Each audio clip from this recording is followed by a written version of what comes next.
Well, good morning, folks. This is Ron Gallagher at PAMIC. We're still waiting for our attendees to enter. We have about 145 or so that have registered, and currently we have about 50 or so already online. So we're just going to wait another couple of minutes. It just turned 8 o'clock, so we'll start this presentation in the next 2 minutes or so. It's my pleasure to introduce our MC for the day, Rob Dodds. Rob Dodds is with Lidditz Mutual. He's also chair of our Government Affairs Committee and sits on the PAMIC board. So he's a very important person in my life, and with his role as Government Affairs chair within the insurance industry in general. So Rob, I just want to hand it over to you, and whenever you want to get started, I'll be ready to go with my presentation. Thanks, Ron. Like I said, we'll give it a couple more minutes. When I see the attendees starting to level off, I'll jump in. Okay, thanks. Once again, this is Ron. I just want to, fill up some space here since I don't enjoy just quiet times generally. But with that said, back in 2014, some of you folks may remember the big snowstorm that we had for Mutual Insurance Day. And that was at a time when we did everything in person. And it was a pretty big effort to try to figure out if we were moving forward. The state had closed. Our insurance commissioner at the time, Mike Considine, was calling me frantically. I was still at the department until March of that year, wondering if things were moving forward. Well, let's move forward about 8 years, and it's 7 years, and it's 2021. And we expected the snow this time, so we decided to go fully virtual. This way, no one had to travel very far, and they can watch and listen in the comfort of their homes or work offices. So it actually worked out great this year for our Mutual Insurance Day. So, all right, Rob, you want me to get started? Everyone can hear me okay? Yes. All righty. I'm scrolling through and just taking note of who comes in and when, but we'll get rolling here. Want to welcome everyone to the 2021 PAMIC Mutual Insurance Days.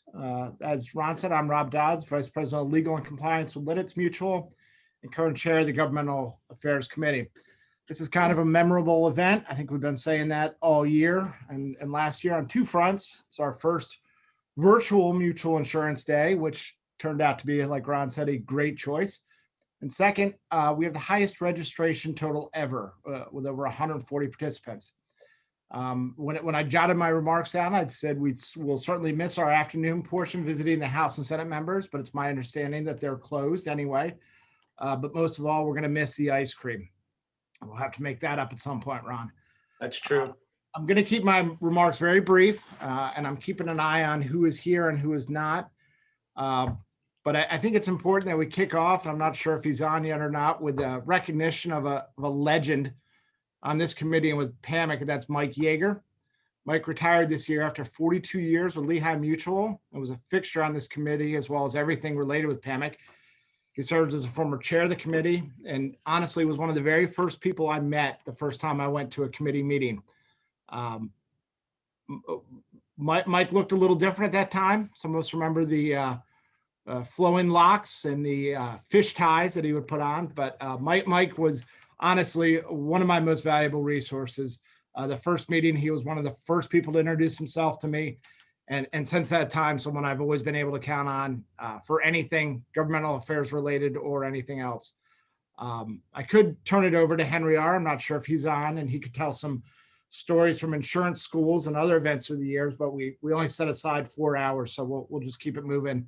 But Mike, just know that you'll be truly missed by this committee on a personal and professional level.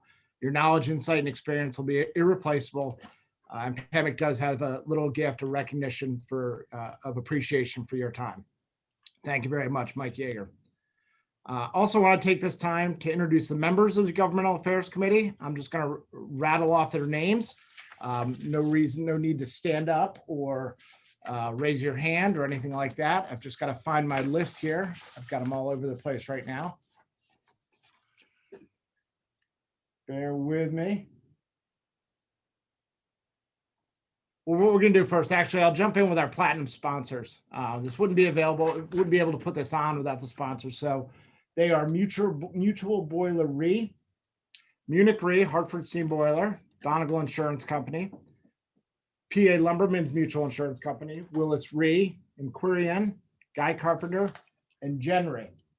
I'm going to catch the members on the coming out of the next break. I'll have the list and go over all the members that helped make this possible as well.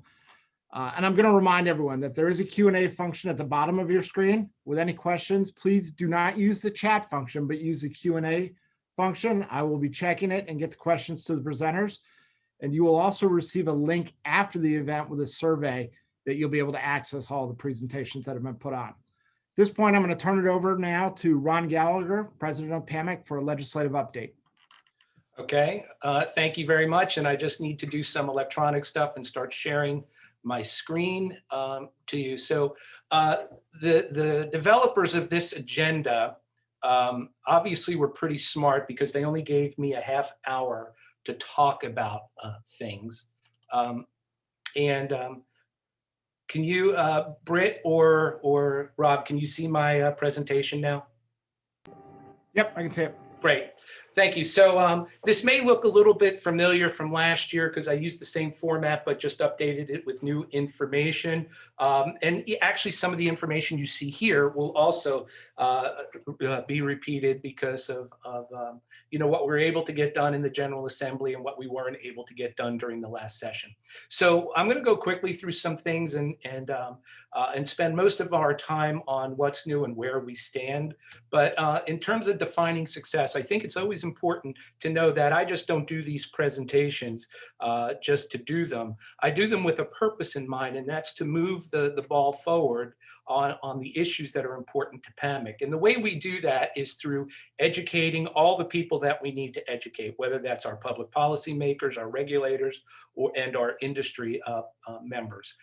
The second thing after education is you actually have to take that education and do something positive with it. So it's actually taking action, and that can come in many different forms, hosting meetings, visiting with your legislators, writing letters, emails, phone calls, those kinds of things. And we need to continue to do that as we move forward with our agenda. And lastly, and you're going to hear this a couple of times in my presentation and later today, is our PAC needs your financial support.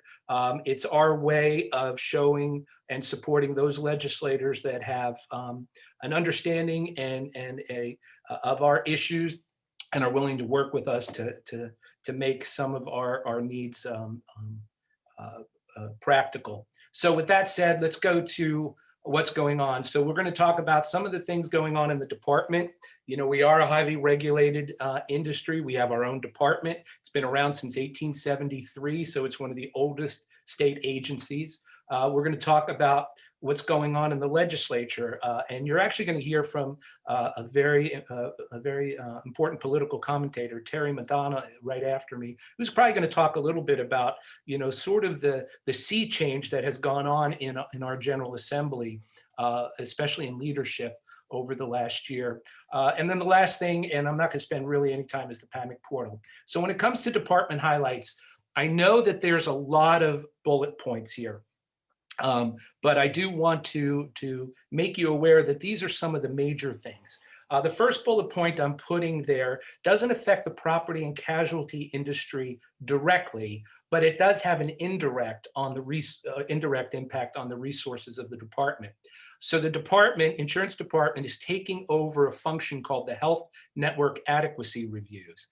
Under Act 68 of 1998, and that was the creation of the Managed Care Act, the Department of Health was tasked with reviewing insurers' network adequacy provisions.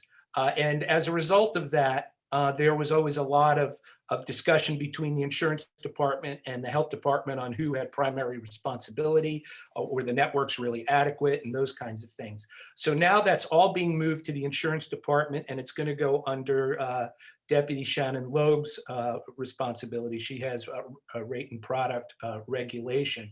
What this really means to us is that a lot of the leadership focus at the department will be on this new function that they have. And you know, there's only so much time to deal with other issues, but this initially will be one of their big focuses.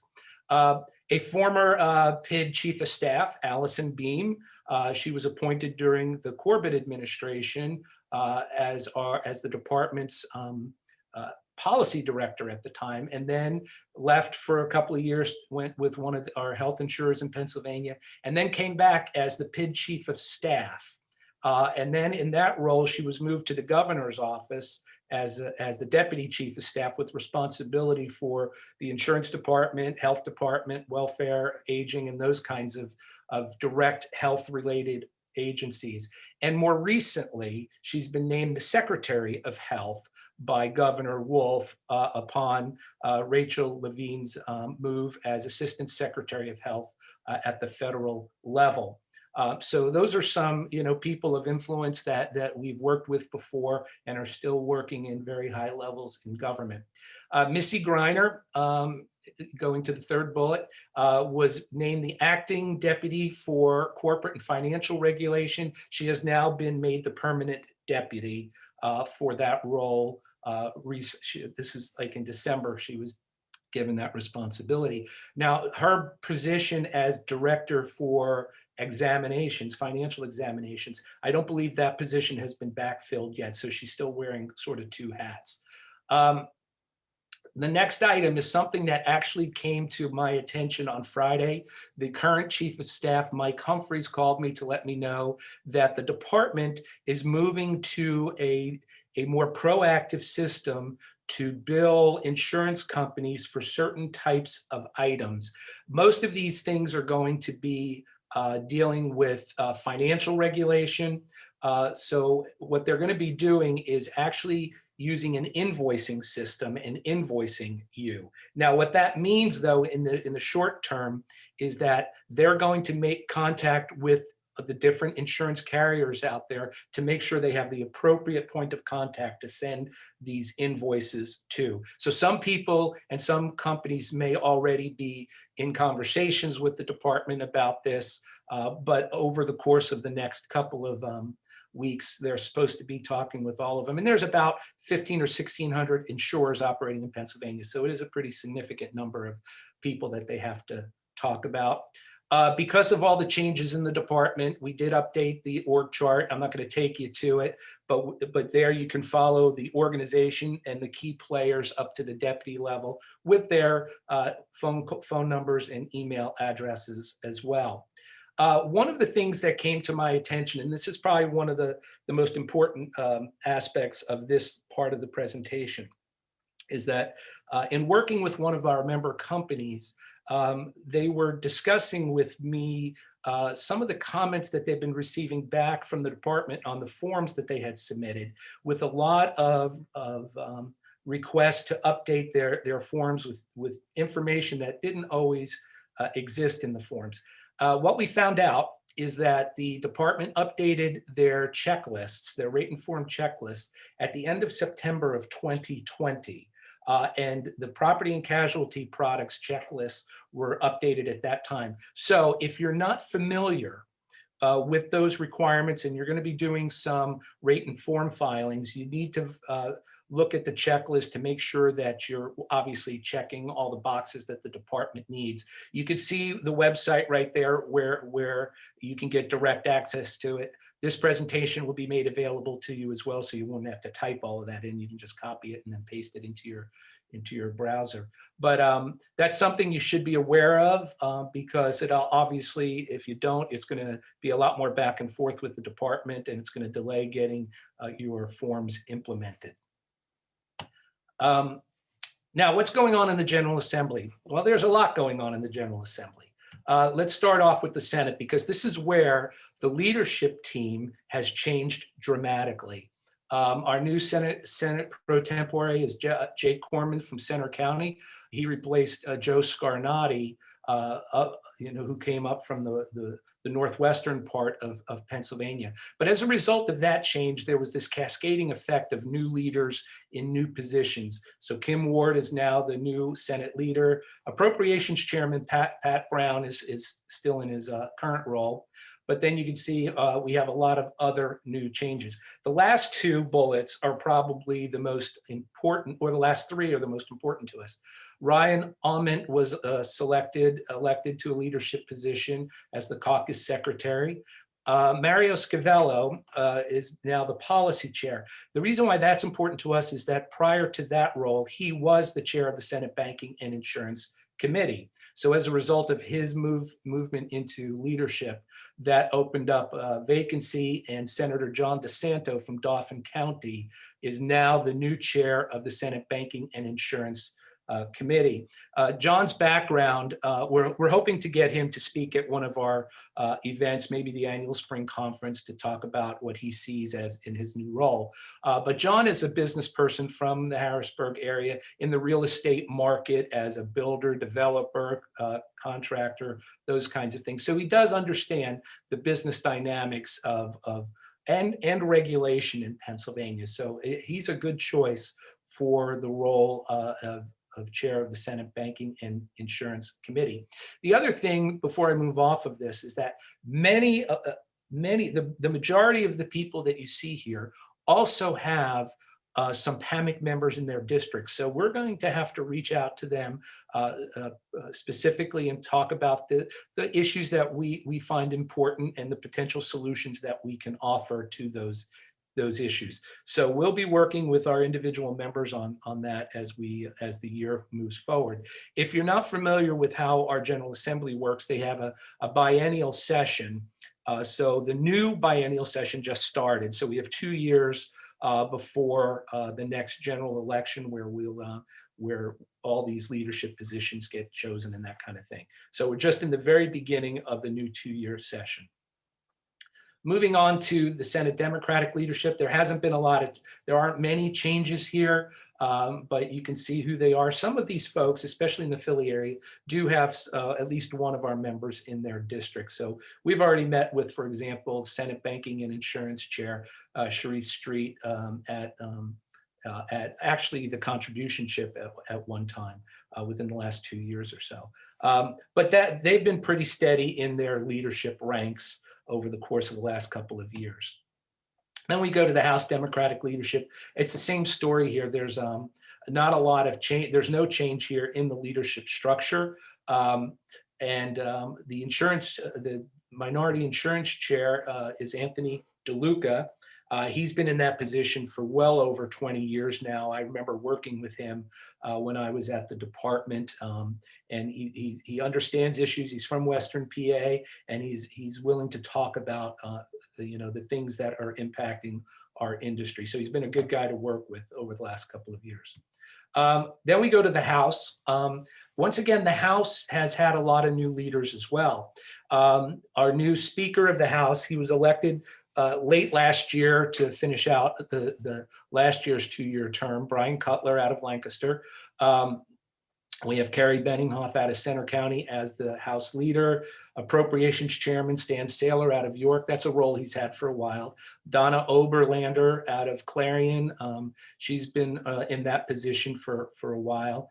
And then we have some other folks that are there. But basically, for the most part, you're seeing a lot of stability in those leadership ranks. We're very fortunate that Tina Pickett is going to stay on as majority chair of the House Insurance Committee. She's been in that position for I bet you now this will probably go on to her 8th year or so, so she's been around for a while in leading that responsibility. Once again, like we saw in the Senate, since the Republicans have control over in the majority, they get to control the agenda when it comes to legislation and other things. So having a lot of these people in leadership positions on the majority side having PAMIC members in their district is very helpful. For example, Donna Oberlander has Farmers of Marble in her district, and Eric and I have been to her office a couple of times over the last couple of years to talk about issues. Brian Cutler out of Lancaster County, we have 4 or 5 members out of Lancaster County, so he represents a good number of these folks too. So once again, it's about establishing personal relationships, talking to these people, hosting them in our facilities so that they can meet their constituents directly and hear straight from your mouths what are the critical issues to keep our industry vibrant. So moving forward, this last one is just our web portal. I'm not going to actually go through that, but there's a lot of information. It is a members only portal, and there's a lot of good information that you can use on a practical basis in your day-to-day operations there. Hey, Ron, I don't mean to interrupt, but I do have a question that popped up. Thank you. Go ahead. And it's from Dave Gauchi. Can you be more specific on what insurers will be billed for by the department? Are these items that were not billed previously? Very good question. The simple answer to that is these are for things that you've already been paying to the department. So it's nothing new, and it's no increases in fees. It's just the process that the department is going to use to bill for those things that they currently charge for. So hopefully that answers the question at this point. But a little bit into this presentation under the takeaways portion, I am actually going to talk about the potential for increased fees as well. So the second part of that answer will be coming up very soon. So the current session. Well, we're only into the first month of the current session, so there's really not, things are starting to kick off. So I'm just going to click on this, and this is going to take us to the advocacy portal, but just one aspect of it. And this is where the Government Affairs Committee and really any PAMIC member could take a look at what the legislation is that we're currently following. Now, there's a lot more legislation that has been introduced, but not everything impacts our industry. And even when it comes to our industry, the property and casualty portion of the industry has been very healthy, and there hasn't been a lot of focus on it from the legislative standpoint or even the regulatory standpoint. We do know that there's been some court decisions that are impacting our marketplace, especially on the auto, that we have to take some actions. So what we did here was just simply identified the bills at this point, and this list will grow as the biennial session occurs. But we'll just go to the all topics bill because that's where they're all listed at this point instead of going to each one. And all this does is provide the bill number, the title, just some of the demographic information and where it currently stands. The highlighted ones that you see in yellow are the ones that have a potential chance of moving relatively quickly. So it's very subjective on my part when identifying something as a highlighted item, or is of such significance that if it does get moved, it can have a big impact on how we operate. So with that said, I'll just quickly go through some of these things here. So the big one, not the big one, but the first one here, and it's in, if you can see, it's in bill order number, so it's not necessarily in any priority order. It's House Bill 42. So this is dealing with the False Claims Act, but embedded in it is some COVID liability provisions that are actually favorable to our industry. The challenge is that it's mixed in with this False Claims Act, and so together it makes it a very difficult bill for us to put our hands around. When this bill was introduced by Representative Grove last session, there was a strong push by the industry not to support it because of some of the provisions within the False Claims Act portion. We obviously like the COVID liability restrictions, but when you put the whole package together, it was a little more unpalatable. Financial transparency. So there's a call by the General Assembly to put a little bit more oversight over how our agencies are spending money. And if you recall, PAMIC was very successful about 2 years ago, creating the new exam billing process. And within that process was a transparency provision that required the department to publish on an annual basis all the vendors that they used and how much those vendors have charged our companies for the services that they provide. So when Representative Grove, who also did this one, was looking to write this bill, he actually called me and wanted to know why we did what we did, and it just gave him more comfort that what this bill that he's trying to move forward makes a lot of sense. The next one is House Bill 70, the Flood Insurance Premium Assistance Task Force. So this is a bill that just creates a task force to study how Pennsylvania could support the flood insurance marketplace even more strongly than it does. It doesn't have any legislative impact on the flood insurance program. It's just establishing a study group that with a specific reporting requirement. This is something PAMIC does support because, as we all know, flooding is a big issue in Pennsylvania. And there's an affordability issue. But what we like to deal with is also expanding the flood insurance program potentially to the private market, so it's just not a federal solution. So this could be our opportunity to get our voices heard through the work of this task force. Agritourism. There's a bill that was reintroduced that creates limited liability for agribusinesses to get into the agritourism market. So we're talking about people that want to open up their lands for just visits, farm, what does a farm look like? Hay rides, using their land for horseback riding, whatever the case may be. This is something we supported last year. We supported again this year. The good news is that this actually did come out of committee and it is being laid on the table as we speak within the General Assembly. So it's actually made it through its committee structure at this point. If you happen to be in the medical professional liability arena, House Bill 161 would allow for further use of Department of Health surveys and inspections. So it could be a good underwriting tool if you're in that particular market space. Very few of our members that I know of are in there. I try to put all the COVID bills in here because there's still a lot of activity related to how to deal with COVID. Some of it is financial related. Some of it also has to deal with business interruption insurance. So we're going to keep our eyes on these bills as they move forward. So you'll see a handful of these bills are down there. I don't have them highlighted necessarily because they went nowhere during last session. And we really don't expect them to get a lot of traction in this session either. Moving down to House Bill 310, automobile insurance. This is a bill introduced by Representative DeLuca that would require a different type of notice for policy premium increases on auto insurance and that kind of stuff. This bill had also been submitted over the course of the last few sessions and hadn't moved out of committee. I don't expect it to, but you just don't know. Another bill, Ron, this is your 2-minute warning.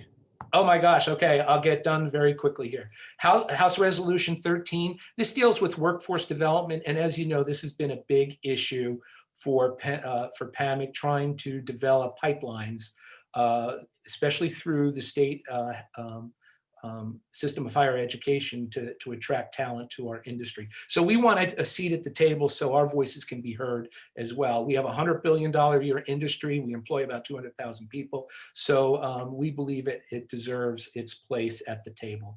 And the last one is just regulatory compliance. It's just putting more oversight over the regulatory process in Pennsylvania. So with that said, what I want to do is go back to my presentation and see where we want to go with the next part. Our legislative priorities, you're going to have to give me 5 minutes here, okay, Rob? Homeowners and auto insurance. I'm not going to go into the detail. I could click on these and you can see them. But what we're looking at here is to amend the law so that it would allow for certain types of policy changes at renewal without having to go through the non-renewal and cancellation process. With that said, we have legislation drafted. We're working closely with the Insurance Federation of Pennsylvania and the department. And if you recall, we started this discussion a long time ago, but as of January of 2020, the department was more willing to have deeper discussions. And then all of a sudden COVID hit. So everything went on a standstill. So we're gonna start this process over again. This time we're gonna have a good piece of legislation to present to them, and hopefully we'll be able to move forward. Custodial agreements, these are things that you're aware of. The department, we officially asked the department to adopt the regulation. They didn't say no, they basically said that we want a little bit more information, so we're going to be getting that information to them. The next one is household exclusions on auto policies. This issue has to deal with stacking and the recent Supreme Court decision, Gallagher v. Geico, and then other specific decisions that have come down over the course of the last year as a result of the Gallagher v. Geico. Our position here is that we would like to see the stacking provisions removed from law and allow consumers to pick their liability limits that they see fit without going through this, this kind of process, weird process of stacking their coverages. The last thing that I have here is playing defense. That's part of what we do. We have to take a look at what the General Assembly or the department is looking to implement and see if it's something we can support or we need to defend against. Right now, most of those issues deal with COVID related issues. But since I mentioned earlier about fees, I wanted to talk a little bit about a concern that I have for the future. So the insurance department operates under the Insurance Regulatory and Operation Fund, or IROF. In this current fiscal year, the General Assembly and the governor took $10 million out of the IROF to help balance the current general fund budget. So that leaves less money in the IROF for future expenses. And since our industry is the only source for money of the IROF, about $60 million a year, whenever money gets taken out of that fund, it puts pressure on the department's budget. Because by operation, the IROF brings in about $60 million a year, 30 million of it, or 50% of it, already goes to the general fund. So when they start taking more money out of the general fund, it leaves less money to finance the department. Well, when there's less money, what does that mean? It means they're going to have to look at raising revenues. They have not done that yet. I've had a very informal discussion, and they're not willing to commit to saying they will or they won't. This is the department now, but it's just something we have to be concerned with as we move forward. So that's the second part of that last answer. Really, the general focus moving forward is going to be on health. If I actually showed you all the bills that were in the House and Senate Banking Insurance Committee, over 90% of them are health related. So that's really where their focus is going to be. Now, I'm not going to go through the next three slides, but just to mention that once again, we will need your support with the PAMIC PAC. Kathleen Dalton will be sharing some thoughts about that a little bit later today. So with that, Rob, I apologize for going over I got by 3 minutes, but I wanted to make sure I can get through most of this presentation. Are there any other questions, Rob, that you see? No, I don't have any in there right now. Thank you very much, Ron. And I did steal 3 minutes of yours to start, so you were right on target. Next up, I'll roll into the introduction here of Dr. Terry Madonna. Dr. Madonna is a senior fellow in residence for political affairs at Millersville University. He's a director emeritus of the Franklin and Marshall Poll 2021. At Franklin and Marshall College, Dr. Madonna was director for the Center of Political and Public Affairs, professor of public affairs, and director of the Franklin Marshall College Poll from 2004 to 2020. For more than 30 years, Dr. Madonna has taught and written about his two academic specialties, the American presidents and American political parties and political behavior. As a pollster in recent years, he has written extensively about voters and voting behavior. He holds a BS from Millersville University, an MA and a PhD in political history from the University of Delaware. Dr. Madonna founded the Keystone Poll in 1992 at Millersville University, and it's the oldest survey produced exclusively in Pennsylvania. In 2008, the Keystone Poll was renamed the Franklin and Marshall College Poll. In this capacity, he was a pollster for the Philadelphia Daily News, Times Shamrock newspapers, WPVI 6ABC in Philly, WGAL TV in Lancaster, Harrisburg Patriot News Penn Live, Lancaster newspapers, the Pittsburgh Tribune Review, WTAE in Pittsburgh, the Reading Eagle, media partners for the poll. He also polled for KYW TV in Philadelphia, Fox 29 TV, Philadelphia CN8, the Comcast Network, and WITF in Harrisburg. He is also the host of Pennsylvania Newsmaker, a weekly statewide news and commentary program, and he co-wrote with Michael Young the biweekly political commentary column, Politically Uncorrected. I could go on and on. I will tell you, I have known Dr. Madonna since my college days. I promise not to disclose any years on that for both of us, but a fantastic speaker. There are going to be a lot of questions, a lot of thoughts. I will try to catch them and throw them at you as they pop up, Dr. Madonna, but the screen is yours. Thank you. Well, thank you very much, Rob. I appreciate the introduction. First of all, I'm going to divide my time between national and state politics and try to pick out some of the more important subjects that we're all paying close attention to. And so let me get right to it. I want to start with the impeachment of President Trump, shall I say, the second impeachment. As I think everyone knows, there have been three American presidents impeached: Andrew Johnson, Bill Clinton, and now Donald J. Trump, not once, but twice. And the trial is scheduled to begin. He was impeached in the House. It now moves to the Senate, where the trial begins on February 9. And by the way, 5 of Trump's lawyers quit in the past couple of days. Lawyers that were going to defend him against the one impeachment charge, insurrection incitement. And that has to do with the January 6th speech, in which the president, according to his critics, argued that he urged and what took place in the Capitol after the rally that he and his folks held. And of course, they invaded the Capitol and destroyed property. And most of that has been pretty well covered in the press. I want to point out, however, just a little bit of history. There have been 28 impeachments throughout the history of our country, 28. Of those 28, there have been 8 convictions in the House. Most of those impeached, by the way, have been federal judges. Federal judges tend to dominate. And there's 2 aspects of this that I want to mention just for the sake of some history. There was a lot of comment being made that it was unconstitutional, a constitutional violation to impeach an office holder, and now we're talking about the president, after the person was no longer in the office.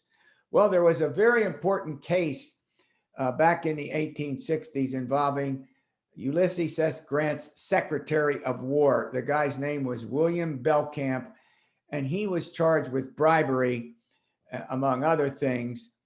And he learned that he was going to be impeached in the House. And so he ran into the White House and submitted his resignation to Grant. And the House impeached him subsequently. He was tried in the Senate, but not convicted. So there's at least one precedent for it. Now, some argue, well, it doesn't involve the president, it involved a cabinet secretary. I'm not sure that makes a big difference, but nonetheless, I wanted to point that out. And there's something else that's very, very interesting. There is currently a House member from a South Florida district, Alcee Hastings. He was impeached and convicted on a whole variety of charges, impeached and convicted in the Senate. I'm sorry, he was impeached and convicted. Yeah, convicted in the Senate. And guess what? He's now in the House of Representatives in Washington, D.C. And you might say, well, how could that happen? Well, just because you convict someone in the Senate, and as you know, that takes 2/3 vote. Right now, dealing with Trump, that would mean 17 Republicans would have to cross over. And there's no way that that's going to happen. Only 5 Republicans, only 5 of 50 did what? Said that they should move on and hold a trial in the Senate. One of them, by the way, was Pat Toomey, Senator Toomey, our junior senator who is not seeking a 3rd term. But the point I want to make here is that the trial will take place. I don't think there's any way that he's convicted, but here's the rub, and this is important. It takes 2/3 to convict of an impeachment charge in the United States Senate, point number 1. Point number 2, the Senate can, at its discretion, by majority vote, declare that the individual that has been convicted cannot hold an office of honor, trust, or profit. Can't hold an office. So many political analysts think what the Democrats are up to is impeach him, convict him in the Senate. Well, they're not going to convict him, but then move to a separate vote on a ban, if you will, from holding a federal office of honor, trust, or profit. Honor, trust, or profit. And I guess that's linked to whether Trump would run for the presidency, which he has hinted at, in 2024. But the point I want to make is that there's a debate over whether you must convict them by the 2/3 vote before you can move to the majority vote necessary to ban an individual from holding an office of honor, trust, or profit. So that's, I think, a pretty important distinction that needs to be made. And who knows, that could end up in the court, maybe even in the Supreme Court, if they don't convict but move ahead and by majority vote. And the Senate is now, as you know, controlled. It's 50-50, but the vice president of the United States can, is the presiding officer and can break ties. So we're going to have to see how that all goes. And I would be reluctant. I'm reluctant to say that the courts would get involved in this, given the nature, sole power to impeach, given the nature of the constitutional provisions for impeachment and the trial in the Senate. But we're going to have to wait and see how that all goes. But I wanted to start with that because it's a carryover. I might also add that Trump has made it clear, or that his days in politics are not over. And whether he runs for the presidency in 2024 remains to be seen. But he has also discussed with some of his aides, and they have talked about whether Trump would form a 3rd party known as the Patriot Party. If that's the case, that would be devastating to Republicans. And the polls that have been done, a majority of Republicans still support the president. When he was in office, by the way, until the January 6th debacle, until that took place, Trump got 85 to 90% of Republicans who rated him positive on his job performance. 85 to 90%. It dropped 10 or 15 points among Republicans after that June 6th rally and the rioting that took place in the Capitol, in the nation's capital. And so Trump still has huge support in the Republican Party. And my judgment is if he were to form a party, I think that would really damage the Republican Party. So let's move on from that, unless there's a question that some people have about that. I'll move on to a couple of other subjects. I'll stop a second and see if there are any questions. Rob, any questions? I guess not. Nope, don't have any now. I'll let you know when they pop in. All right, let's move on. Let's talk a little bit about the 2020 election. Let's start with Pennsylvania. As I think everybody knows, Joe Biden won Pennsylvania. He won the state by 80,000 votes. That's double what Trump won by a little more than 40,000 votes in 2016. But if you don't remember anything I say today, I want to focus on a change that's taken place in Pennsylvania that's very important politically. It's taken place in other states as well. And here it goes. Basically, when we talk about politics, we can discuss Pennsylvania in an important way. And here it is. In politics, there are basically three Pennsylvanians. Now I'm generalizing. Three Pennsylvanians. Number one, there's rural and small town Pennsylvania. Rural and small town. I don't think I have to tell you what that is. You go up through the heartland of the state, think of a big T that goes through the center of the state up to Route 80, or if you will, the New York border, and then fan across the top. Small town, rural Pennsylvania. Well, what do we know about those voters? Well, they're conservative, right? They're ideologically, when it comes to cultural issues like abortion, gay rights, transgender issues, not in favor.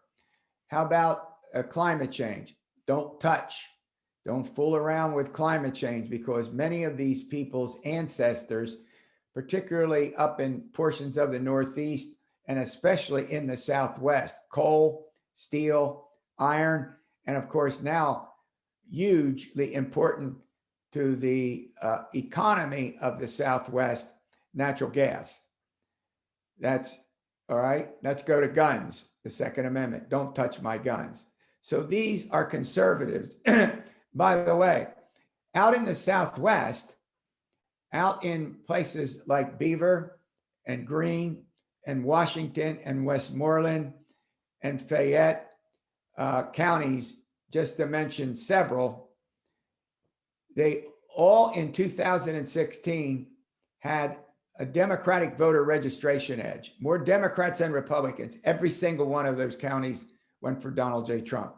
Not by 5 points, not by 10 points, not by, in some 20 and a few 30% or more. Now think about that for a moment, Democrats, but why?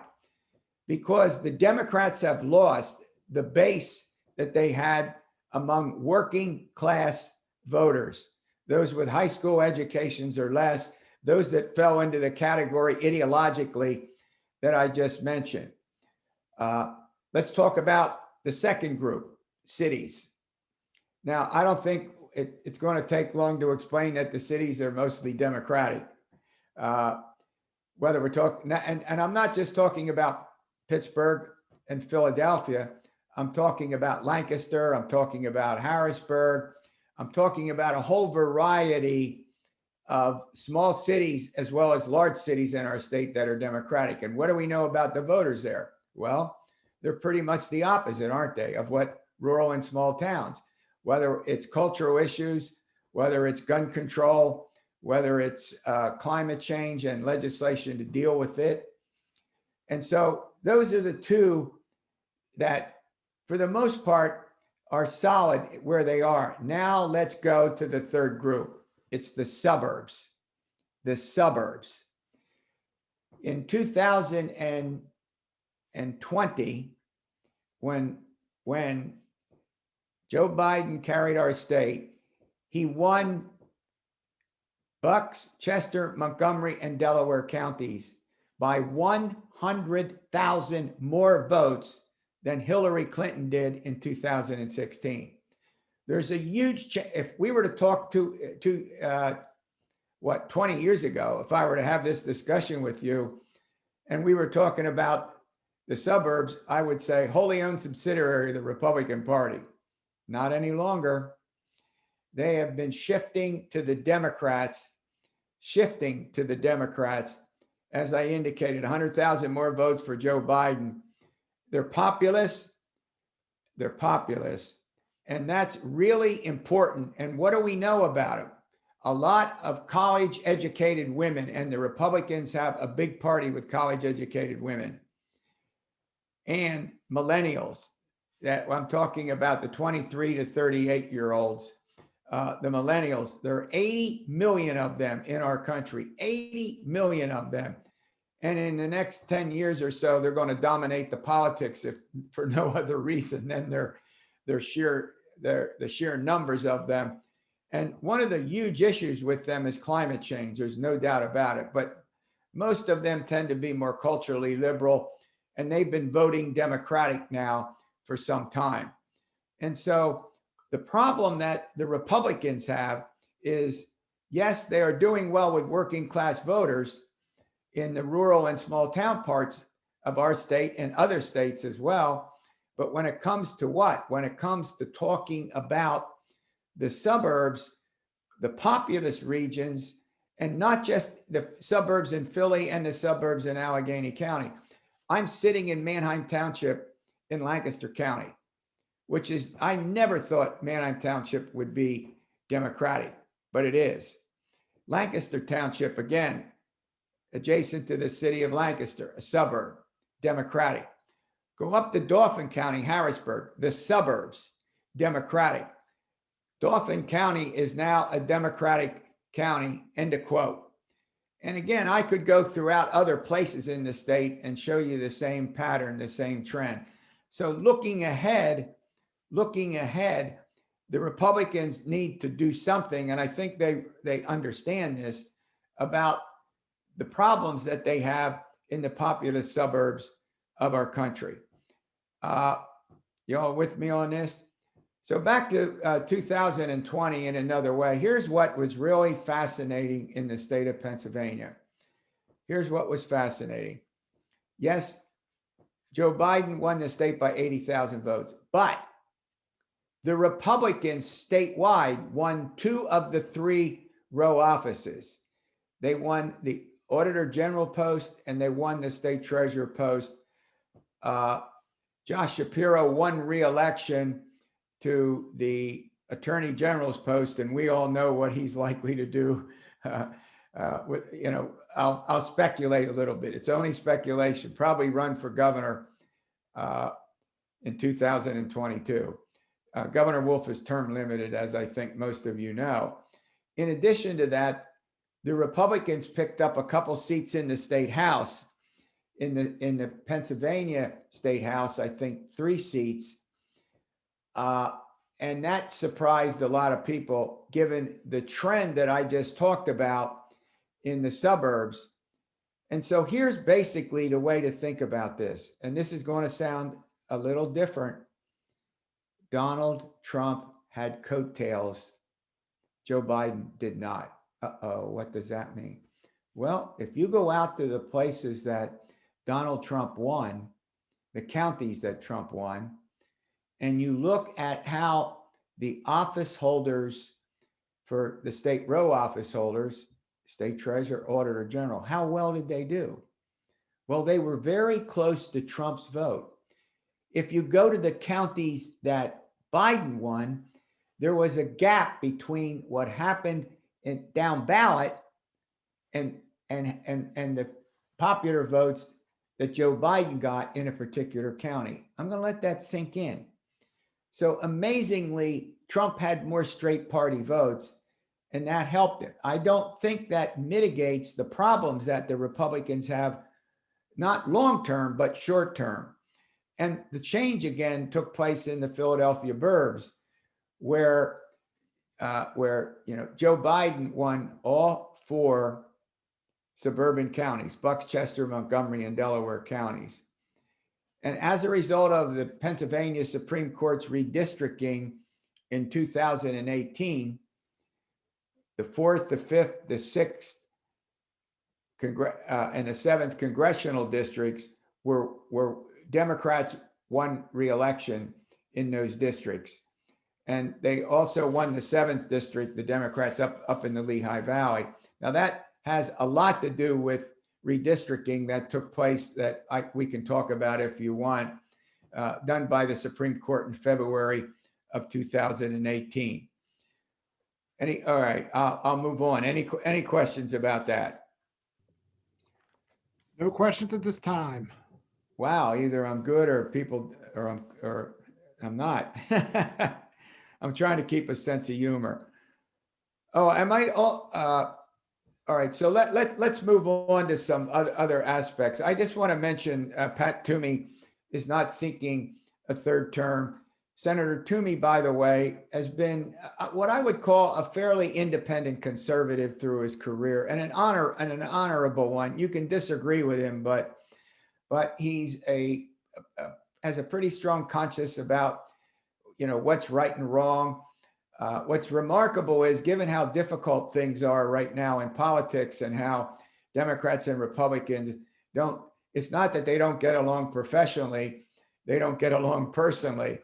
I remember back in the day when I was on the faculty at Millersville and working on appropriations for the state system of higher education after it was created in 1982, where Democrats and Republicans would scream and shout at each other on the floor of the House, let's say, walk by as they left the podium. Let's say a Democrat was doing the screaming and shouting. They both did. Stop by a Republican seat and say, "Oh, we're having dinner tonight, right?" In other words, they had a personal relationship, which seems to be missing in many parts of American politics today. So it's just not differences that they have on the issues. It's differences in terms of their personalities and their likes and their dislikes. And I just think it's very hard to legislate if you just dislike someone. I think you're less likely to be willing to work out some kind of a deal. At any rate, it looks like Toomey will retire. And people have asked me, well, he's retiring because the Republicans aren't doing well in the state. And you know what my answer is to that? He served 3 terms in the House from a Lehigh County district in the Congress. He believed in term limits then and said, I'm done. Ran for the Senate, got elected. He's finished 2 terms. He said, I believe in term limits. I'm done. I really don't think he's backing away from that.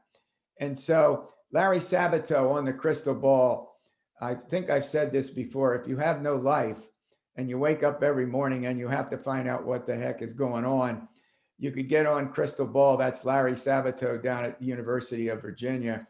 Larry cites only 1 Senate race as a toss-up. Only 1. Guess what race it is? Toomey's replacement. And as we know, the Lieutenant Governor, John Fetterman, who's indeed an interesting personality, as I'm sure you know, 6'8", right? Over 300 pounds. And he has a style and a personality that would take me my whole time to talk about. But at any rate, it's clear that he's going to run for the Senate. So it looks like we could, and he'll have a challenge certainly, to replace Toomey. If next year we can talk more about who's going to run. But the fact of the matter is that the 2022 elections in the state are going to be watched nationally, just as we were perhaps the single most important state in the presidential election of 2020. We were visited more by the candidates than any other state. They spent more time in here. I joked at one point and said, they're in the state so much, we ought to give them residency and let them vote here. We were by far the most visited state, and we were considered the critical state. Now, in the end, Biden won 306 electoral votes. Ironically, the same number of electoral votes that a guy named Donald J. Trump got in 2016. And so that's not even, I think the bigger point here is we have, for the first time in 40 years, an open Senate seat, right? Toomey's leaving, and an open governor's seat because Governor Wolf is term limited. So that ought to be really very, very fascinating. You have a question? I see you here, Rob. I've got a bunch of questions popping up. And just remind everyone, there is one in the chat that I'll read out, but please put the questions in the Q&A portion. The first one is the shift in party allegiances being seen in the suburbs unique to Pennsylvania, or is this a trend nationally? Yeah, it's a trend nationally. You know, some states more than others, but it's certainly a trend nationally. And again, I given the numbers of people we're talking about, I think it's a pretty serious problem for the Republicans. I'm not saying they can't rectify it. You got my point, but they've got to reach out and figure out what to do. And there's one exception. Brian Fitzpatrick, who's the congressman from the 1st Congressional District, that's mostly Bucks County. He wins largely because of the members of Congress from from our state. There are 9 Republicans and 9 Democrats, 9 Republicans and 9 Democrats. And that has to do with the redistricting that took place in February of 2018. And I can talk a little more about that if people want. 9-9.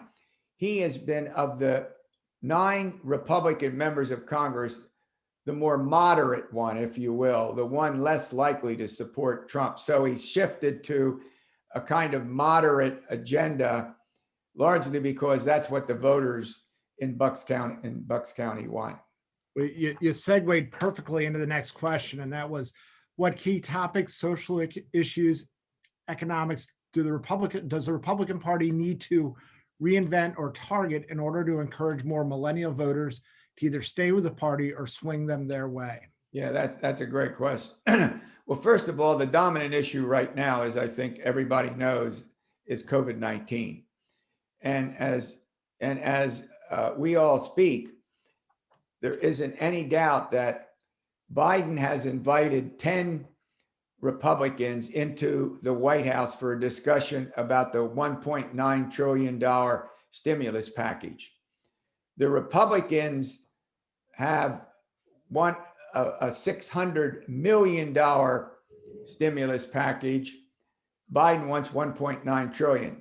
At the top of Biden's list is fighting, is dealing with COVID-19. That's by far the #1 agenda item.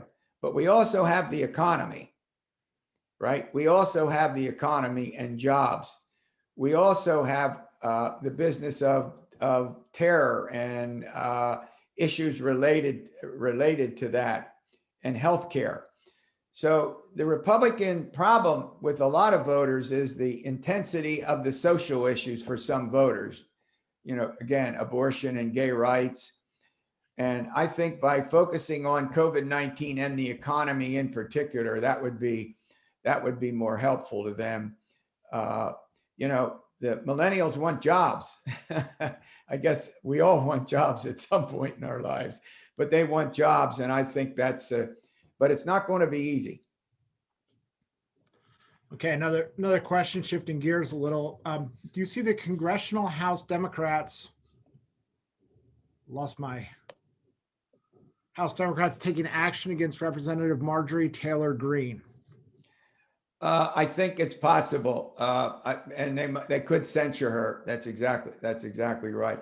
There's this big division. I mean, one of the reasons, by the way, one of the main reason why Trump lost his lawyers, right? He just lost his lawyers. And by the way, Bruce Castor, who was a Montgomery County DA and county commissioner, is now going to be one of Trump's 2 lawyers. He's somewhat of a controversial figure. You all remember Bill Cosby? Cosby was accused of sexual abuse. When Castor was DA, he refused to indict him, to prosecute him. He was ultimately prosecuted, as you know, and convicted, talking about Cosby. And it does show you the significance of the trial that's coming up for a lot of different reasons, even though he's not going to be found, even though they're not going to convict him. Okay. And that, again, you're leading right into the next questions. This is great. We've heard a consistent drumbeat of complaints about election integrity from Trump and the Republican Party. Is there any legitimacy to these claims? What are the consequences of this erosion in public trust in elections? That's a great question. Well, let's start with this. The complaint about widespread fraud. Let's start with the big complaint. By the way, that's why 5 of Trump's lawyers backed out of defending him, because he wants them to use the defense in his trial, widespread fraud. So here's my sense after reading a lot of the literature on it and a lot of the reports that came out of various states. Was there incidents of fraud? What's the answer to that? Yes. Absolutely, yes. There was incidents of fraud. Widespread, it doesn't look like it from all of the evidence that has been produced. Were there errors and were there mistakes? Absolutely. Why? Because election officials were overwhelmed with the huge turnout. Remember, Joe Biden got 80 million votes. 80 million votes. That's more votes than any other presidential candidate in the history of our country. How about the loser? He got Trump 74 million, more than any other. This was the highest turnout in American presidential history. And so what happened was election officials were overwhelmed, not with the in-person voting, but with the mail-in ballots that became the source of a huge controversy,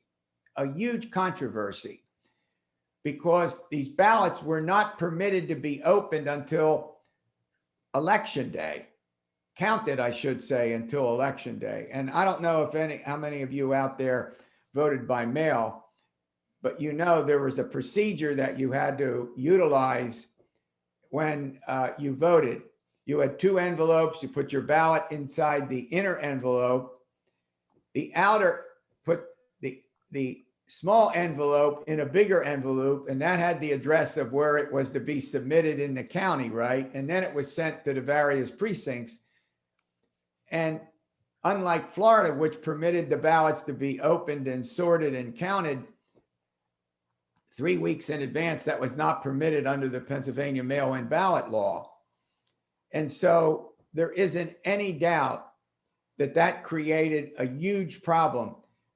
They were just simply overwhelmed. Were there mistakes? Were there errors? Of course, but that was more the technical problems and just having local officials being overwhelmed. And so in our state, by the way, mail-in balloting,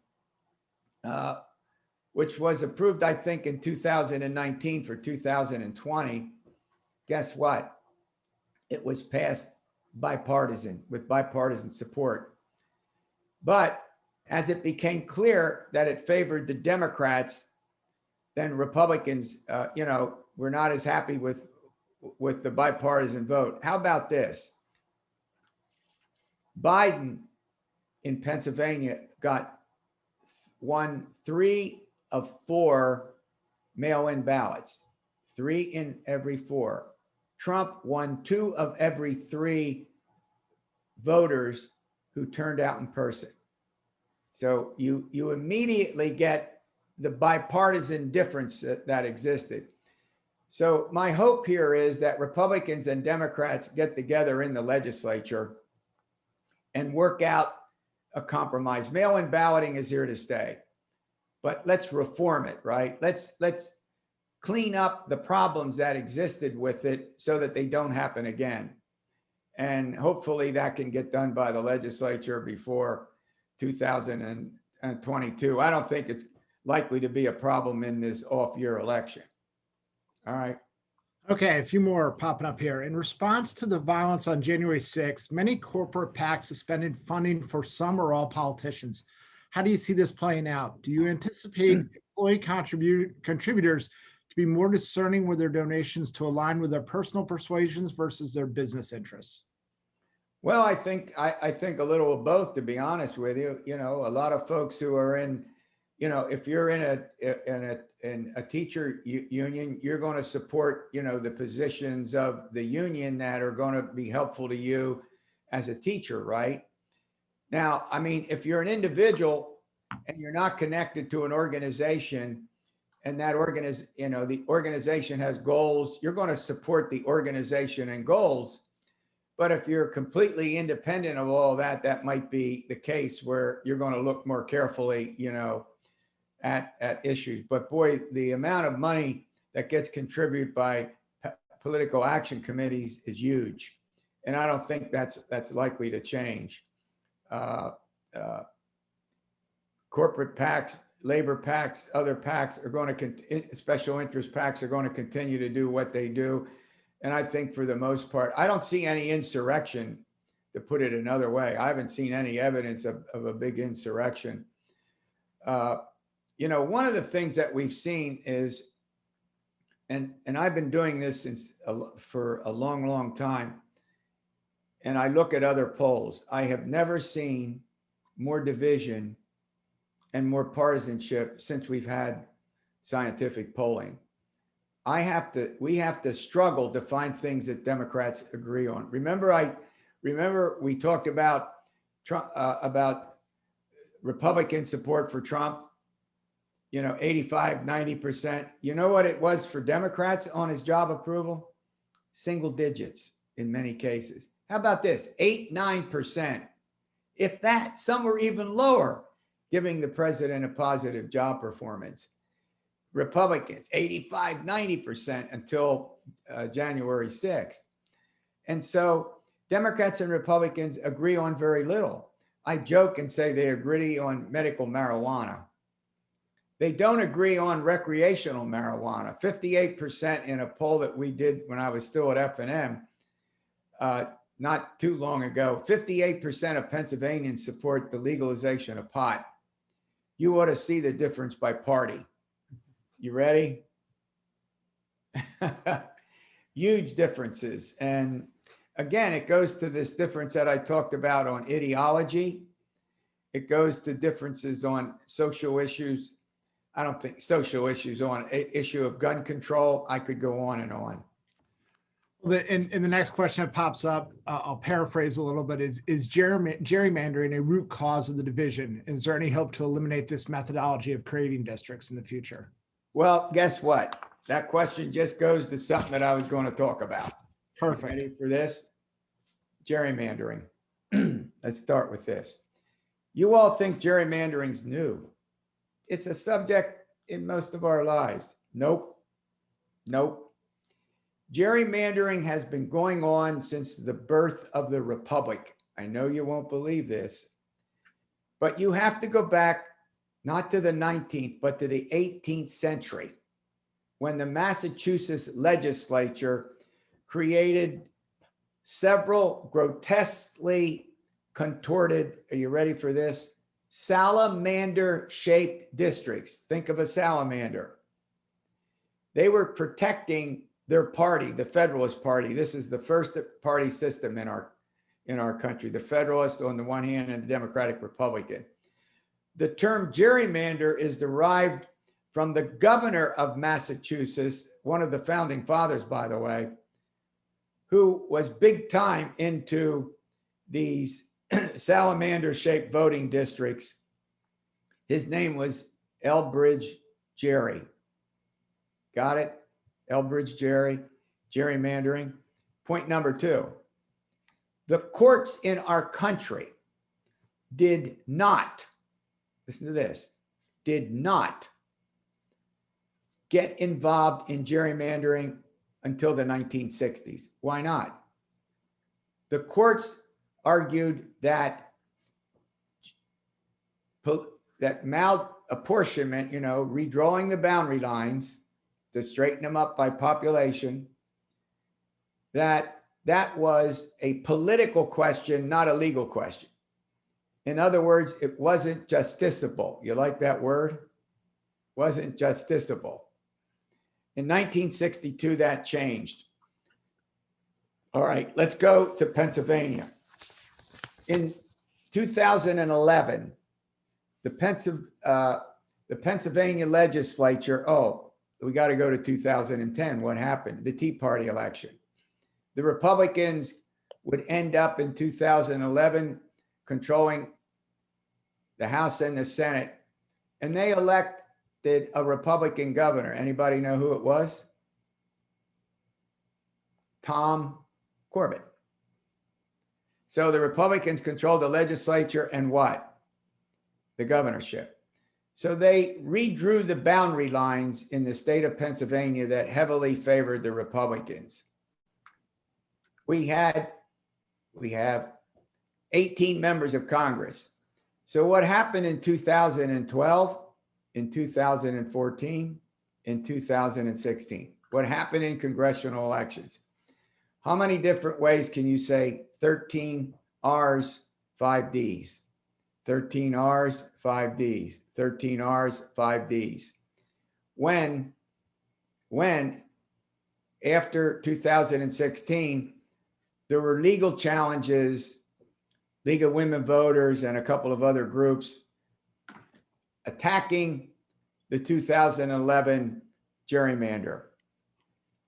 The court struck down the 2011 boundaries and told the Pennsylvania legislature to redraw the boundary lines for congressional districts.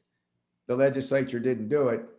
So in February of 2018, the Pennsylvania Supreme Court did what? Produced their own boundaries, their own map. And it heavily favored the Democrats in the Philadelphia suburbs. You got it?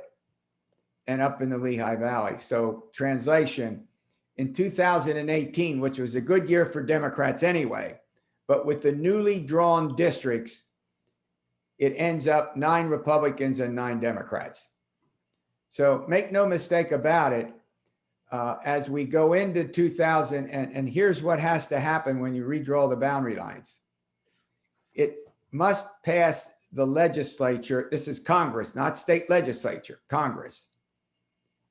Passes the legislature in the form of a bill and it goes to the governor.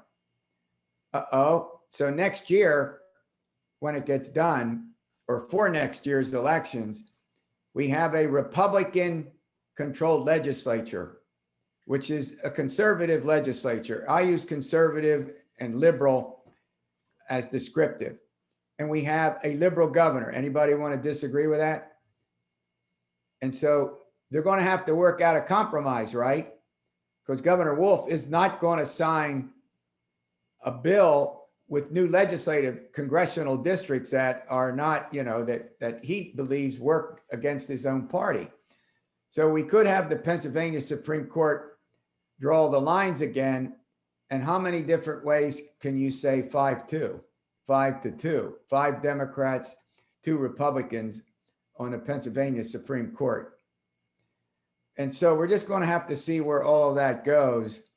Now, I want to say this. When you talk about the Pennsylvania legislature, it's very different. Why? The legislative boundary lines for the state House and state Senate seats are drawn by a 5-person commission. 4 of them are the 2 leaders of either party. You got it? House and Senate. House and Senate. 2 Democrats, 2 Republicans. If they don't agree on the 5th member, the state Supreme Court appoints the 5th member. What did I just tell you about the Supreme Court in the state of Pennsylvania? But here's what's happened with legislative seats. And I know you have a big interest in the Pennsylvania legislature. It has mostly been about protecting their incumbents. That has been the overriding nature of the decisions reached by the Legislative Reapportionment Commission. So we have 2 different processes involved, and the congressional districts have been by far more controversial. Does that answer the question? and then some. I'm going to ask. That was another topic I was going to talk about. So these questions are helping me out too. It was perfect. I'm going to ask at this point to hold off on the questions. We still have a few to get through, and I want to make sure we address everyone. So if we could hold off on submitting, and then if we get done and we have some time, we will. But do you anticipate impact on voting trends due to COVID-19 pandemic? For example, population shift from cities to inner suburbs, to more rural and small town areas? And what are your insights about voters bringing their politics with them when they move from urban congested areas to more rural areas? And I'm going to tie in another question with that as well. Do you anticipate a change in the mail-in ballot process to eliminate counting ballots 3 days after an election? Don't you think voters deserve to know the night of elections? Let's take the second one first. I certainly hope so. I've been arguing for reform. I think, and look, we can't have these problems where poll watchers from one of the parties is 25 feet away or 100 feet away. You got to sit down at the table with Democrats poll watchers and Republican poll watchers together, counting them. It's the only way it's going to be fair. Let's be honest. Let's be candid about that. It's got to be done that way. And I don't see any reason why a week or so before, we can argue about the time, a week or so before, they can't begin to count the votes with the right kind of security in place. Again, Democrats and Republicans both involved. And also the candidates for office are permitted to have representatives there as well, because their political futures at stake in those. So I don't think there's any doubt about that. Well, with COVID-19, I just don't have a good answer for that. I don't know. I don't know what kind of migration there will be. You know that the number of cases of COVID-19 have really picked up in small town and rural parts of our state, as well as other states as well. We'll have to see about the vaccines and how quickly we can get this under control, and that could make a big difference. But I don't think people are going to change their views necessarily because they move from one place to another. You follow me? I don't know why that causes them to change their views. And it would have to be a pretty big swing to make a big difference. I don't know how many small town and rural voters are going to move from Bradford, Pennsylvania to Philadelphia. How about that one? Tioga County and Pittsburgh. You get it. Very true. We're going to shift a little here to the federal, some of your insight. Do you have any insight on President Biden's administration related to the regulation of financial industries, specifically looking at the insurance market? For example, under President Obama, the Federal Insurance Office was created, but during the Trump administration, this office was basically eviscerated. Any insight you have on that? I think I'll probably go back to what Obama did. I'll tell you what's really, really fascinating. And this is somewhat related, and I think it's pretty important. The fact of the matter is that when you think about it, Joe Biden has done something that a lot of us were, in some ways surprised with. Originally, there were 15 executive orders that people expected Joe Biden to do what? To remove. These were Trump's policies that, in a sense, he would remove. Well, the fact of the matter is that we're talking about more than 40 now as we sit here. 40. And I won't go through that list. You all know that list as well as I do. Whether it's stopping the border wall funding, he got out of, he ended the deal with Keystone XL pipeline. That's created a pretty big controversy. He wants to do, undocumented immigrants, put them in the census. I mean, I'm not going to go through all of them, but you get the point. The fact of the matter is that I think, and here's what a lot of experts think, that that Biden is likely, with all of the Obama staffers that are around him, to kind of go back to what Obama did. You follow me? Now he won't do that completely. That's for sure. But it wouldn't surprise me if that were the case. Okay, I actually have one more that popped up here, and it's a good one. Conventional thinking says PA will lose 2 congressional seats as a result of the last census. What districts do you see as most vulnerable? Well, it's one. One? As I understand it, it's 1, not 2. We'll go from 18 to 17. By the way, at one point we had 34, 35 members of Congress from our state. That shows you what happens to the population. We're the 5th largest state right now. 5th. The only reason I know that is it's the electoral vote. Everything's connected to politics. It's too hard to know yet what's going to happen to the districts. Some districts, geographically will get larger. You're not supposed to break up municipalities. And that's a clear sign when you see that happening, that you know what's going on. When you have a city, let's say, even a small city, and they have 2 members of Congress, it's called gerrymander that's going on. So the bigger point here is that we're just going to have to wait and see. I can't predict where they will happen, but here's what, if there are places where there's been population losses, those districts geographically will grow. You follow me? Geographically will get larger. And in the burbs where the population has been increasing, they'll get smaller and probably have to break up the counties even more than they're broken up now. Excellent. Well, I think we've hit all the questions that were out there. We've got about 5 minutes left. This can be your 5-minute warning. With anything you want to sort of finish up on? Well, one of the things if I can find this, I did want to point out because I think it's kind of interesting.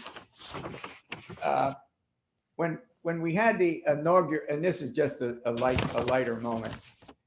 When Joe Biden gave his speech, there was all kind of, the inaugural speech, there was all kind of questions about, what would happen and how that would go, particularly after the rioting. And the fact of the matter is there've been at least 3 previous inauguration speeches that have some historic value. How about this? 1829, Andrew Jackson. 20,000 supporters of Andrew Jackson showed up and went into the White House, where they broke furniture and smashed crystal. In other words, they had a demonstration inside the White House after he gave his inaugural address. How about this one? William Henry Harrison, 1841. This is one of my favorites, a not good favorite. He had no hat on. He had no coat. The weather was freezing. He rode on horseback, not in a covered carriage. He spoke for 2 hours. He ended up getting pneumonia and died within 31 days after he took the oath of office. Here's another one. Andrew Johnson, Vice President, 1865. 1865, he's the vice president. He gets up to give his speech, Lincoln's VP. Listen to this. He got drunk. It's called medicinal alcohol. I love that. Medicinal alcohol. And Lincoln sat there like this while he rambled through incoherently a speech. So we all debated what the heck was going to happen with Biden's speech, because he does have a problem. He stutters, or he did stutter. He grew up with that. By the way, I want to say something about Biden, if I have a minute, that again was, I think, important in terms of his 80,000 vote victory. As you all know, where was he born? We all know, Scranton.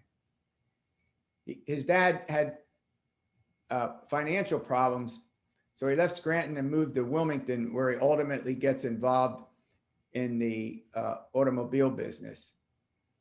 Joe Biden got elected to the United States Senate in 1972 in November. In December, his family was involved in an automobile accident. His wife and daughter were killed. Hunter and Bo survived. Now, I want to make it clear. I'm not saying this, I'm not telling this story because I support Biden. I'm neutral. I'm telling this story because you can disagree with Biden's policy all you want, but you can't dislike the guy. You got it? You can't dislike him as a person. That doesn't mean you have to vote for him. It doesn't mean, you have to support his policies. And let me go one step further. So here's what he said. He had to make a decision with two young boys whether to go into the Senate or not. He said, I'm going into the Senate. You know what else he did then? He said, I'm going to come home every night on the Amtrak, on Amtrak. So he would travel down Amtrak, come home every night to be with the boys. There's another guy in a different party who was a US Senator from Philadelphia, actually from Pennsylvania, but he lived in Philly. His name was Arlen Specter. Arlen Specter took the train from Philly to Washington, Biden from Wilmington to Washington. If you know your geography, you'll know that Philly's north of that. So Biden would go on the train and sit down with Specter, and they became very close friends as they alternated their tenure, their time on the Senate as chair of the Senate Judiciary Committee, and developed a very close relationship. You'll like this one. Arlen Specter had a way of driving Pennsylvania Republicans insane. And I say that in a nice way. He further added to that insanity when he routinely referred to Joe Biden as Pennsylvania's third senator. You can imagine what Republicans thought of that in Pennsylvania. But here's the key to why, one of the keys to why Biden won our state. Delaware has virtually no commercial television stations. So the Philadelphia television stations, media market in general, fourth largest market in the country, would cover Biden's career in the Senate. Point number one. So guess where Biden got to be well known? Down in Philly and in the suburbs, right? Where the Philadelphia television market is. Second point. Biden spent on many occasions traveling through the state, supporting Democratic candidates. He became very close to the Casey family, by the way. Bob Sr. and obviously the senator now, the governor and his son, the senator. Biden would travel through the state campaigning for, Democrats, but he also did a lot of speeches here and he was on many programs. So he was fairly well known by a lot of Pennsylvania voters before he ran for the presidency. By the way, that was a third time. Third time proved to be a charm for Joe Biden to win the presidency. I just wanted to throw that in. Lighter moment. I'm trying to keep a sense of humor. It's not easy these days. No, it isn't. And as always, fascinating discussion. The way I describe it best when people ask me about you, I said is Dr. Madonna's was the one college classes that I never cut. I always made sure I was at Dr. Madonna's. Well, I appreciate that. The other ones, not so much. Great questions. They were excellent questions. They were. And to everyone on attendance, I want to thank you for engaging. Dr. Madonna, thank you very much. My pleasure. Anytime. And good luck, everybody. And as they say, stay safe. Thank you. Thank you. We will. We do have a scheduled 15-minute break now, about 13 minutes. We will, you can stay on if you want to just keep everything muted. We will come back on at 9:45 with Nat Weineke from AIC. Make sure I get the initials right. The APCIA at 9:45. See everyone in 15 minutes. Thank you. My pleasure.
Running a business is more challenging than it has ever been.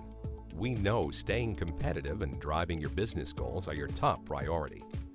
But the cost of compliance is going up, while internal time and resources are going down, all while the cost of an hourly attorney and consulting fees continue to rise. And with those rising fees, you still have limited accessibility and less than ideal response time. So where do you go for answers so you can quickly get back to achieving your business goals? Enquiron is here to provide you with an on-demand, accessible, and easy-to-use solution that you can begin using immediately.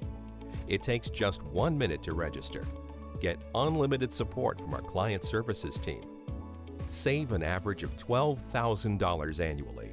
Oh, and stay in compliance. Sound too good to be true? Well, it isn't.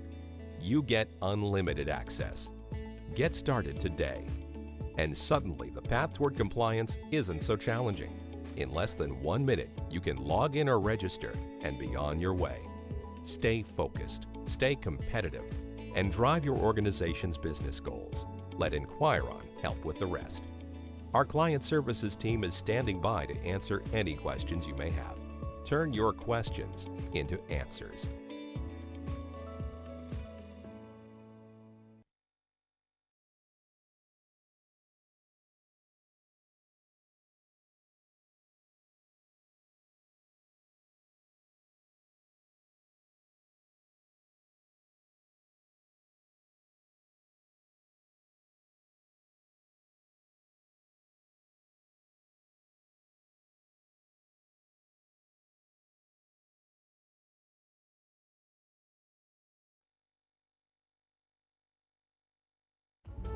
What's the best way to protect your business? With Donegal Insurance Group. You've poured your energy, your passion, and your heart into this business, and you want it to succeed for generations to come. That's why our agents partner with you to ensure and protect what you've worked so hard to create. Protect your business. Protect your future. Visit DonegalGroup.com/protect to connect with an agent today.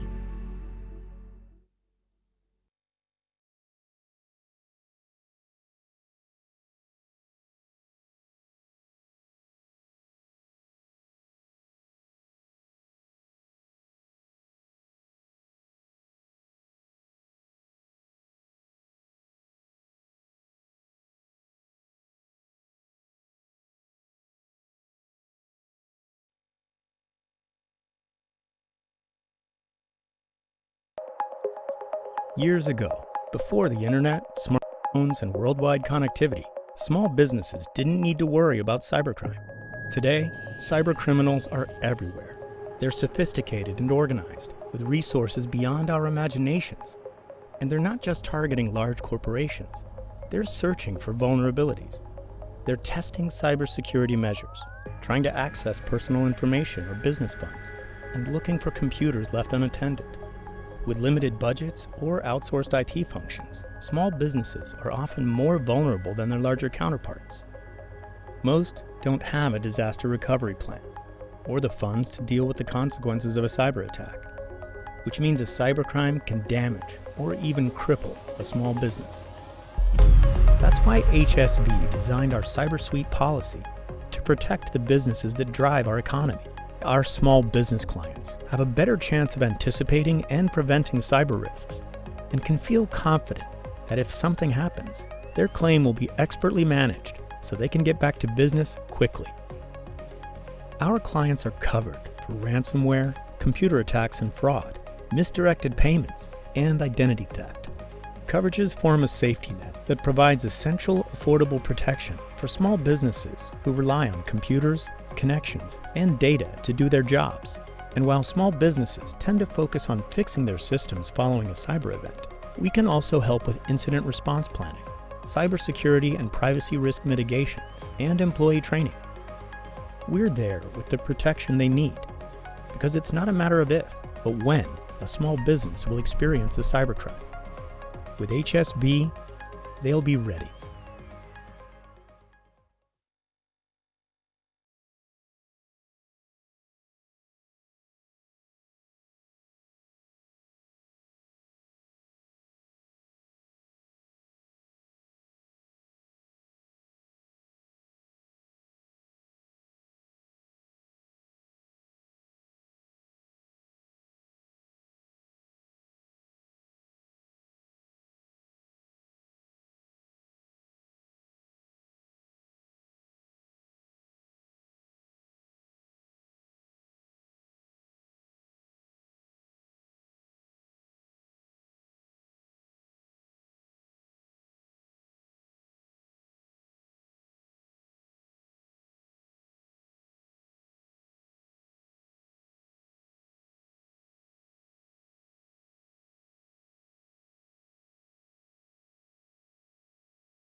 Okay, everyone, I think we're ready to get started back up here. All right, again, I remind everyone, the Q&A function at the bottom of your screen with any questions will be the best way. I will try to stay on top of those and ask the questions as they pop up without interrupting our speakers too much. But now we have Nat Weineke, who's the Senior Vice President for Federal Government Relations with APCIA. Nat is an expert in political, regulatory, and reputational risk as part of enterprise risk management and how data and technology drives strategy and results. Nat, again, is Senior Vice President of Federal Government Relations and Political Engagement for the American Property and Casualty Insurance Association. He represents the industry before Congress in the executive branch and oversees the organization's political engagement division and a $1.4 million political action committee. Nat, who currently sits on 2 corporate boards, has also worked for JP Morgan Chase & Company and served for 15 years on Capitol Hill in the executive branch. He was the youngest Assistant Secretary of Commerce during the Bush administration and was a senior advisor to Secretary Carlos Gutierrez. Weineke advised on issues including international trade, immigration, economic development, and the response to the 2008 financial crisis.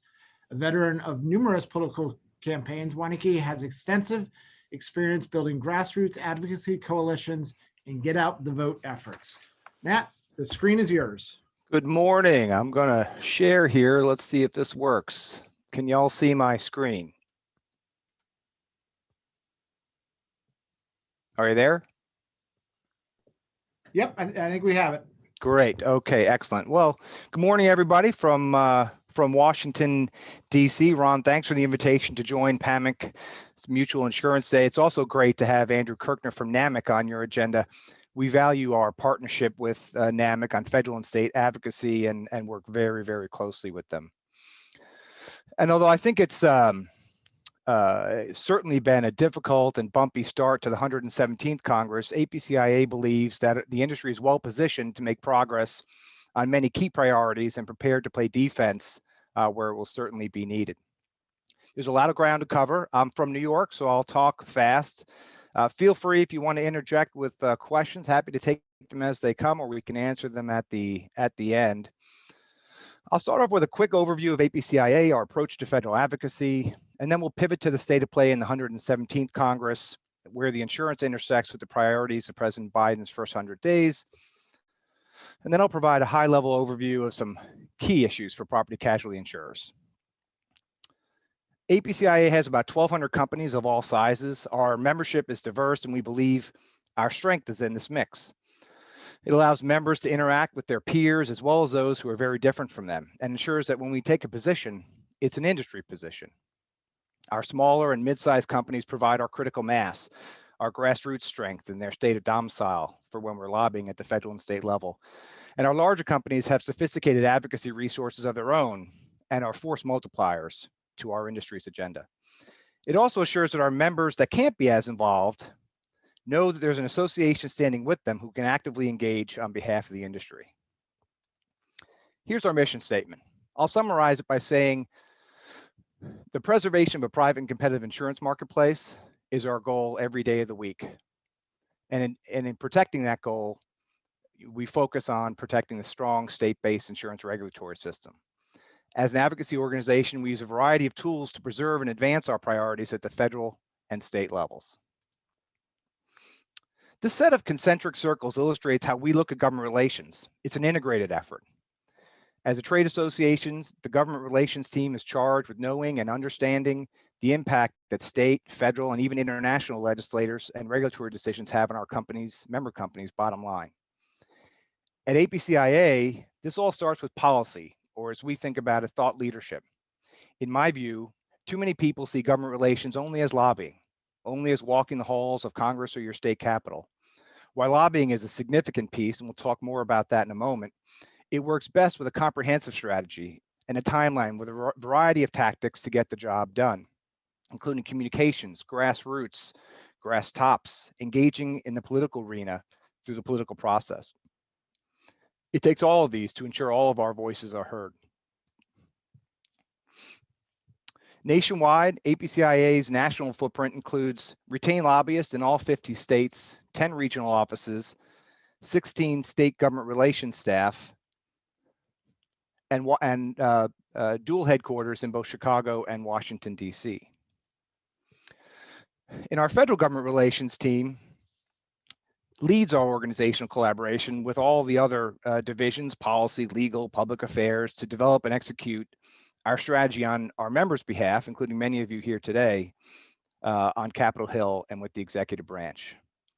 Over the last 2 years in Congress, APCIA's lobbyists conducted more than 3,600 meetings on Capitol Hill and with the executive branch to advocate our members' priority. We collaborate closely and in real time with our member company government affairs representatives to support their work through a member-led Federal Affairs Committee and 9 issue-specific working groups. I'd also say we work very, very closely with our partners in the insurance industry. I mentioned NAMIC earlier. In fact, we have a weekly Monday morning conference call with my colleague, Jimmy Grandy, and with the Big I, just to discuss the events that are coming up that week and how we can work well together. A large part of our work is data-driven. This is a unique item that we engage in at APCIA that's different than how many other people conduct our federal advocacy or their federal advocacy. We'll start with the Voice of America's Insurers, which is our grassroots program. It's a critical component of APCIA's political engagement efforts. Last year, the program was deployed in 9 state campaigns. We also have an insurance consumer-facing digital platform called Securing Our Future. Our issue campaigns have reached over 300,000 people last year and garnered almost 1 million impressions as well. The campaigns have been highly effective. They've been engaging, earning over 36,000 social media post engagement, over 19,000 video views, and thousands of contacts sent to state legislators. One of the strongest tools in APCIA's federal team's arsenal is our Legislator Connection app, or LegCon app. This app is used by our lobbyists to record the outcomes of their meetings on Capitol Hill. Just to give you a sense of how we use this, in terms of raw data, we've collected more than 86,000 specific data points from over 7,000 meetings with members of Congress since we began this app program in 2016. We use this data to inform and enhance our advocacy strategy. And I'll just give you one example on how a program like this can work. Last Congress, our lobbying team was enlisted to gather signatures for a bipartisan multi-senator letter to the Federal Reserve, trying to keep international capital standards from being crammed down in the US marketplace. We made assignments through our app to all of our lobbyists to reach out to dozens and dozens of Senate offices. And in less than 36 hours, we were able to get 42 signatures on that letter. That's a pretty remarkable feat in a very short period of time.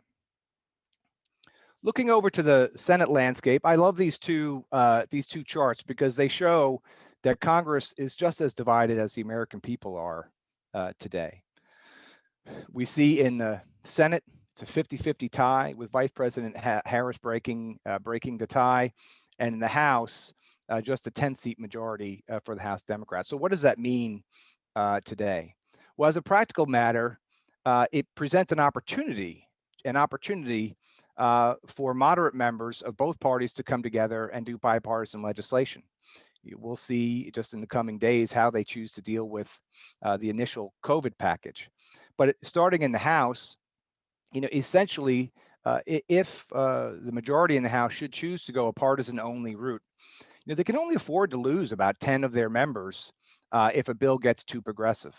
Conversely, if a bill is not progressive enough and they lose a dozen or so progressive members, they would need help on the Republican side of the aisle to pass any legislation, which would be a moderating influence. This is exactly the same situation in the Senate.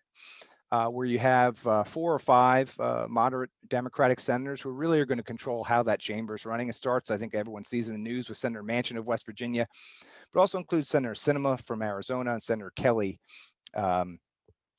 as well. So any one of those senators, if they have concerns with a piece of legislation, could force bills to be bipartisan, and we potentially will see that play out over the coming days with regard to the COVID package. Looking at President Biden's first 100 days, first, he's actively working to fill the over 1,200 administration positions that require Senate confirmation. This takes a massive amount of time. He's gotten off to a good start in filling those. I think the Senate's moving with a measure of dispatch to confirm many of those, but it takes weeks and weeks. And in order to move quickly, you do need bipartisan agreement. Otherwise, the Senate has to go through the more time-consuming Senate confirmation process that was on display during the last administration. So we'll see if that bipartisan process can move forward in confirming these positions. But he's not waiting. He's appointed people to subordinate positions in the cabinet departments to make sure that they can operate. President Biden's identified 4 national crises that I'm going to talk a little bit about, which will define the focus of his administration, at least for the balance of this year and likely for his term. The first, obviously, is COVID-19 response. Addressing the immediate COVID-19 actions, especially vaccine supply chain and supporting state and local distribution efforts, is job number 1. Right next to that is the crisis supporting our national economy. We'll see that they obviously want to help the economy as it sits today and attempt to position the economy for growth post-pandemic. This includes support for state and local governments. Both of these affect our industry. The second crisis is supporting third crisis rather, supporting climate change. The president has issued a series of executive orders and memoranda articulating his priorities and expectations. Now, here's where the intersection comes with our industry. Every agency, including the U.S. Department of Treasury and their Federal Insurance Office, will have a climate change lens through which all policies will be viewed. Insurers can expect data calls, research reports, new policy proposals aimed at our industry in the coming months and years. We will also see similar things for public companies through the Securities and Exchange Commission, and why many mutual companies aren't affected by the SEC. We anticipate that there will be certain insurance departments around the country that will look to follow the lead of a progressive SEC and apply some of those same disclosure requirements on climate change in a number of states. The fourth crisis is focused on social equity. Again, every cabinet agency will have a lens through which these issues will be seen. And again, we expect data calls and much more activity with insurers in this space.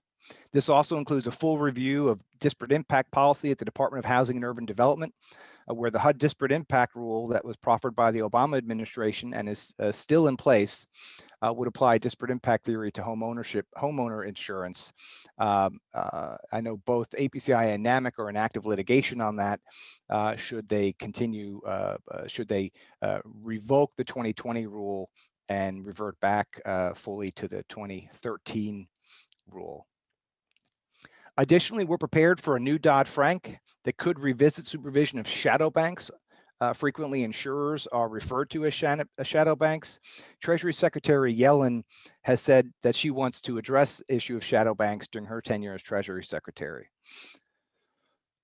Switching over to the Senate banking, if I can get my computer to go here.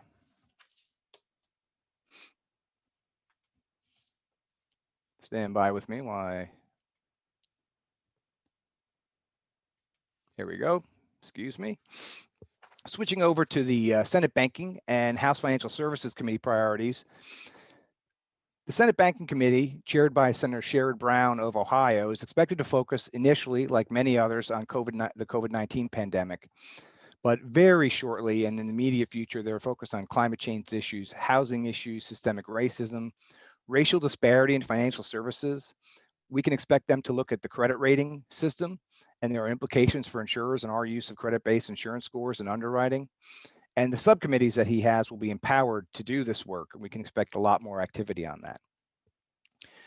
Pennsylvania's own Pat Toomey is known to work reasonably well with Sherrod Brown. They don't agree on a lot of things, but they do have a shared interest in housing issues, although Senator Toomey's interest leans a little bit more towards housing finance reform of Freddie Mae and Freddie Mac. But we would expect that for much of the banking committee activity will require negotiations between those two members. And so PAMIC and the members of PAMIC will be very important in helping Senator Toomey as he negotiates some of these thorny issues with Senator Brown in the coming years. Chairman Brown is also very close with fellow Ohio HUD Secretary Marcia Fudge, which we would expect would lead to support in that committee for HUD, again, amending or changing the disparate impact rule. Later this year, I think Q3 or so, we expect the committee to pivot to data privacy, fintech, and flood insurance, which as insurers know, expires at the end of Q3. In the House of Representatives, House Financial Services Committee Chair Maxine Waters of California is expected to have a strong focus on consumer issues, anything that affects a consumer, including strengthening the Consumer Financial Protection Bureau's role in fair lending and credit reporting. Again, there could be implications for insurers and our use of credit-based insurance scores as that committee moves forward. Risk-based pricing of insurance has been an ongoing focus for a number of members of the committee. Hearings were held last Congress on the pricing of auto insurance, and we expect more activity in that space as well. Further, on strengthening the federal government's role in insurance, Waters has also called for the Treasury's FIO to be properly funded and staffed. FIO is down 3 or 4 headcount from the Obama administration. We would expect that they would staff up. Chair Waters has also taken an interest in resiliency issues. This presents an opportunity for us to work with her to ensure that we have a resilient economy and infrastructure in particular, and the financing of infrastructure. And there are a number of areas that we think we can make some positive gains for the industry with her on this suite of issues. In a letter to the Biden administration, she noted that our industry is particularly exposed to climate risks of growing intensity and frequency of hurricanes, wildfires, and other natural disasters. And she's generally been a pretty good partner in talking through how the country can best be prepared for those catastrophes. On the pandemic, we expect the committee will continue to examine the effects of the pandemic on financial services, particularly insurance. New York Democratic Congressman Carol Maloney will continue to lead on the issue of the Pandemic Risk Insurance Act. APCIA and NAMIC and the Big I will continue working that any legislation is acceptable to insurers and consistent with the industry-supported business continuity protection program. In terms of bipartisan committee work, Ranking Member Patrick McHenry of North Carolina has identified data security and federal pandemic insurance programs potential areas where Democrats and Republicans can work together in the months ahead. We also expect to see cybersecurity issues, the U.S. economic relationship with China, financial innovation, fintech issues, capital formation, and a list of issues where Republicans and Democrats could work together in the coming months. If the committee does pass legislation this year without bipartisanship on a party line vote, a more tightly margined House will present challenges as they bring those issues to the floor.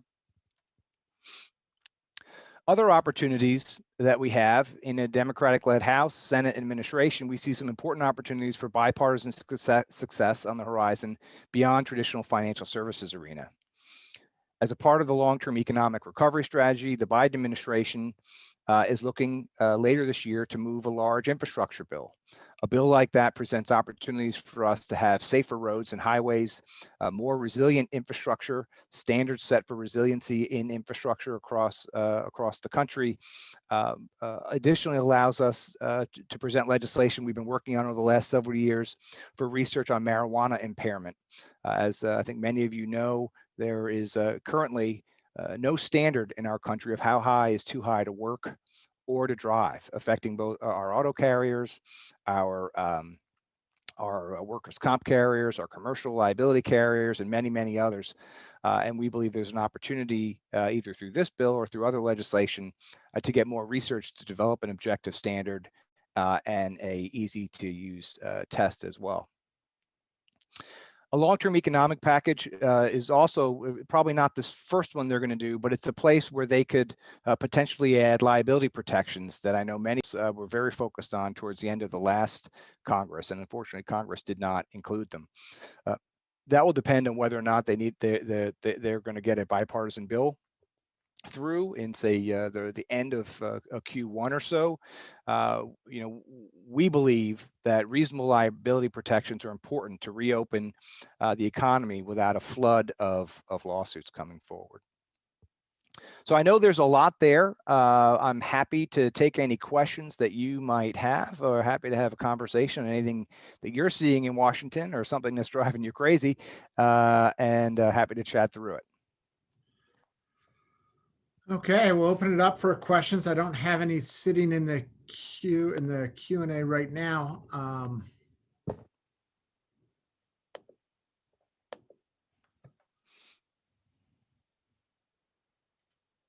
Here's your opportunity. Any questions popping up?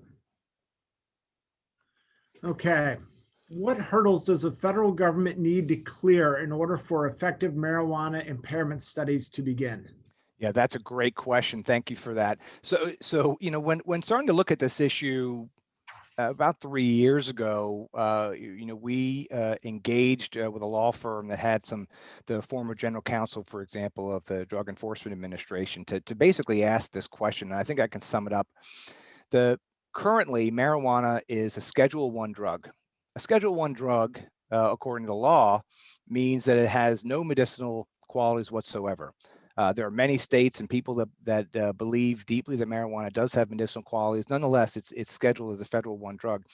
That carries with it all sorts of limitations. So I'll give and touches like 4 or 5 different complex areas of law. So I'll give you an example, and I'll speak through a very specific example. The state of Colorado, with their own money, wanted to fund marijuana impairment research at the University of Colorado. The professor got a grant from a state to do that, then went to the university. He's like, this is great. I have this grant to do this research. And the university said, well, you can't do that on campus because that would be a violation of the Safe and Drug-Free Schools Act.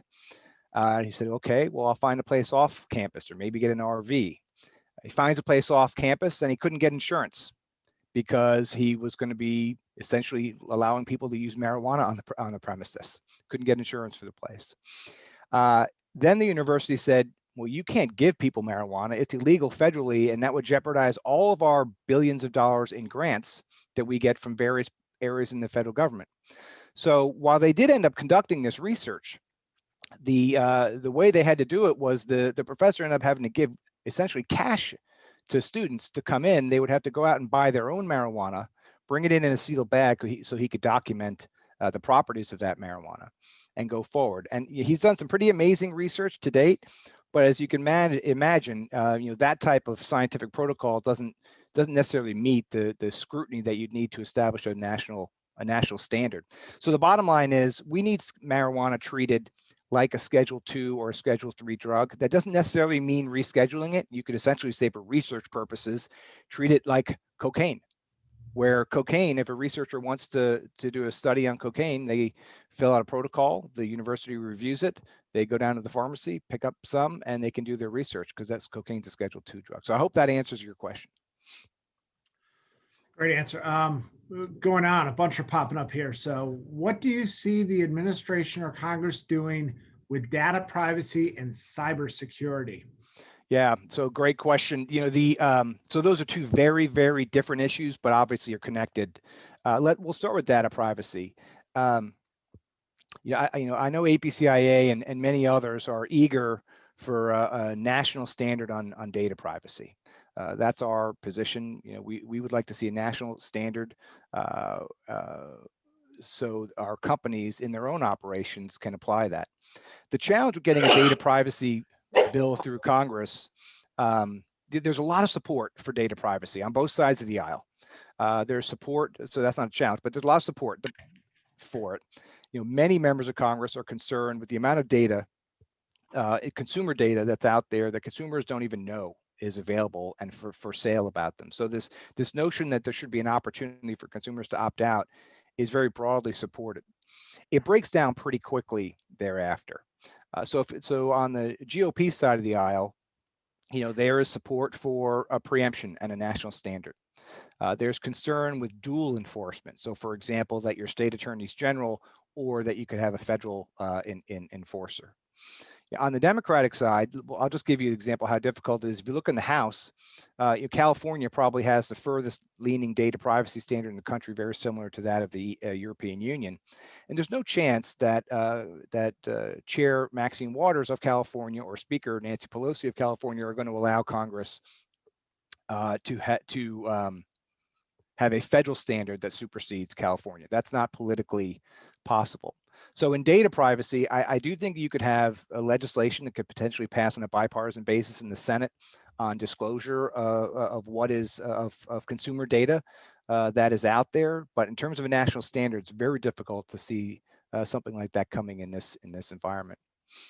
On cybersecurity, this again is insurers are actually split on what to do on cybersecurity.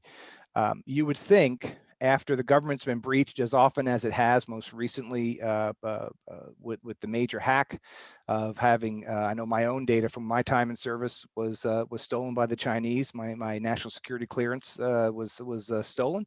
The Chinese know more about me, I think, probably than my wife does. You would think that these types of breaches would bring Congress to act. The challenge is that Congress as a whole has had a devil of a time pulling together legislation that can be agreed upon within either party, much less among both parties. And given the scale of the challenges that we face, I think we'll see a lot of retrospective looking at the most recent breach. But I don't see Congress coming together on a national cybersecurity bill, or from an insurer's perspective, there has been some talk over the years of a TRIA type program for cybersecurity. I don't see that in the immediate future as well. Okay, what about, is credit-based risk scoring at risk in the near future? What about other underwriting metrics related to racial diversity? So the short answer on that is yes. Obviously, the primary risks on credit-based insurance scores, the primary risk, as always with our industry in the states. As a matter of fact, last week bills have dropped, as I think you may know, bills have dropped in Washington State.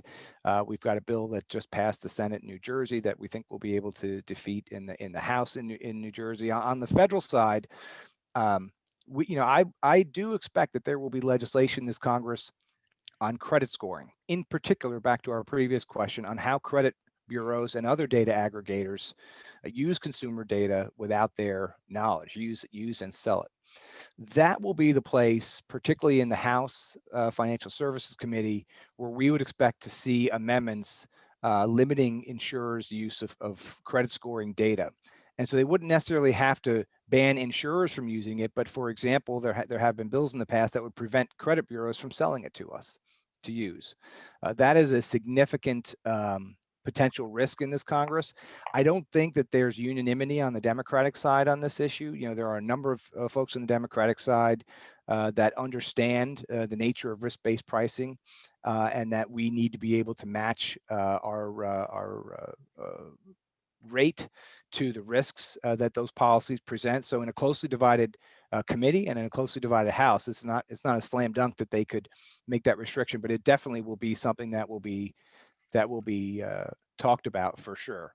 I would also add, we'll expect to see, we will see bills dropped from Senator Cory Booker and Congresswoman Tlaib that would eliminate all non-driving variables. I don't see a bill like that moving forward, but I certainly would expect activity on those issues and potentially reputational risks for the industry as the proponents of that bill try and undermine our arguments. In terms of metrics related to racial diversity, I think where you'll see this start, and I mentioned in my opening comments, at the federal level, you'll see this start at the Securities and Exchange Commission very quickly, predominantly because they don't need Congress to take action. And it's going to start with climate-based disclosures, understanding companies' potential risk to climate change, both in their own company's operations and in their investments. We expect to see those types of disclosures requirements growing within membership of the NAIC. There already are a number of states that require that require a climate survey. We would not be surprised to see that survey grow in terms of its scope and the number of states requiring it. I think, as many of us know, that the NAIC does not like to be seen as not paying attention to the issues of the day, and I think an activist SEC could push our own regulators to act more aggressively. In terms of underwriting metrics related to racial diversity, I think that's the essence of that is the disparate impact question I mentioned earlier.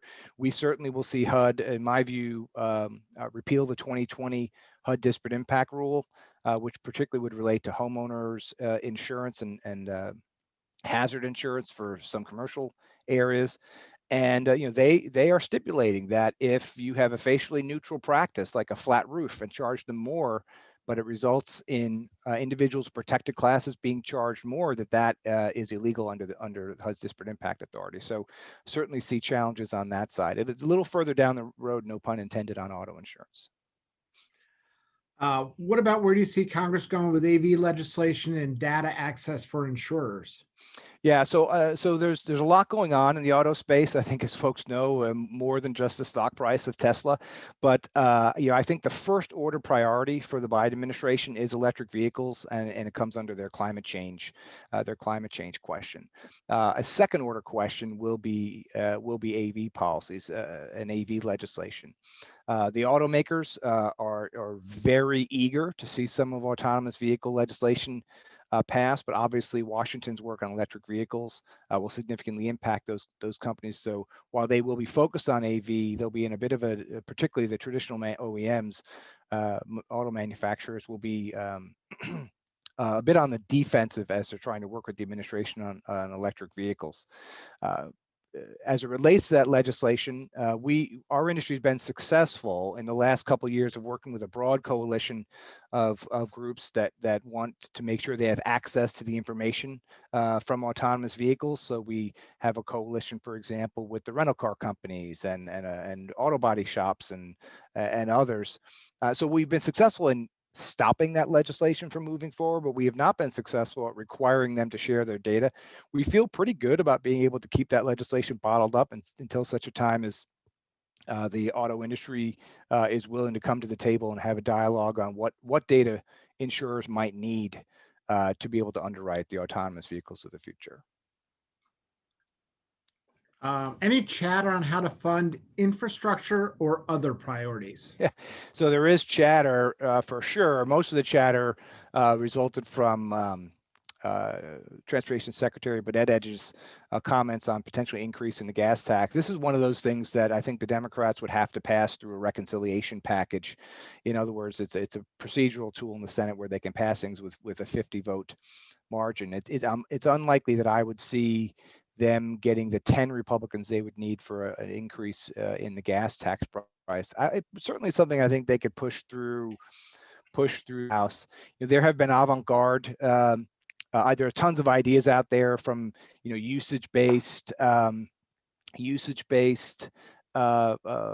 tolling and those sorts of things. Folks have the issue of an infrastructure bank has come by. The concept of Build America bonds have come back.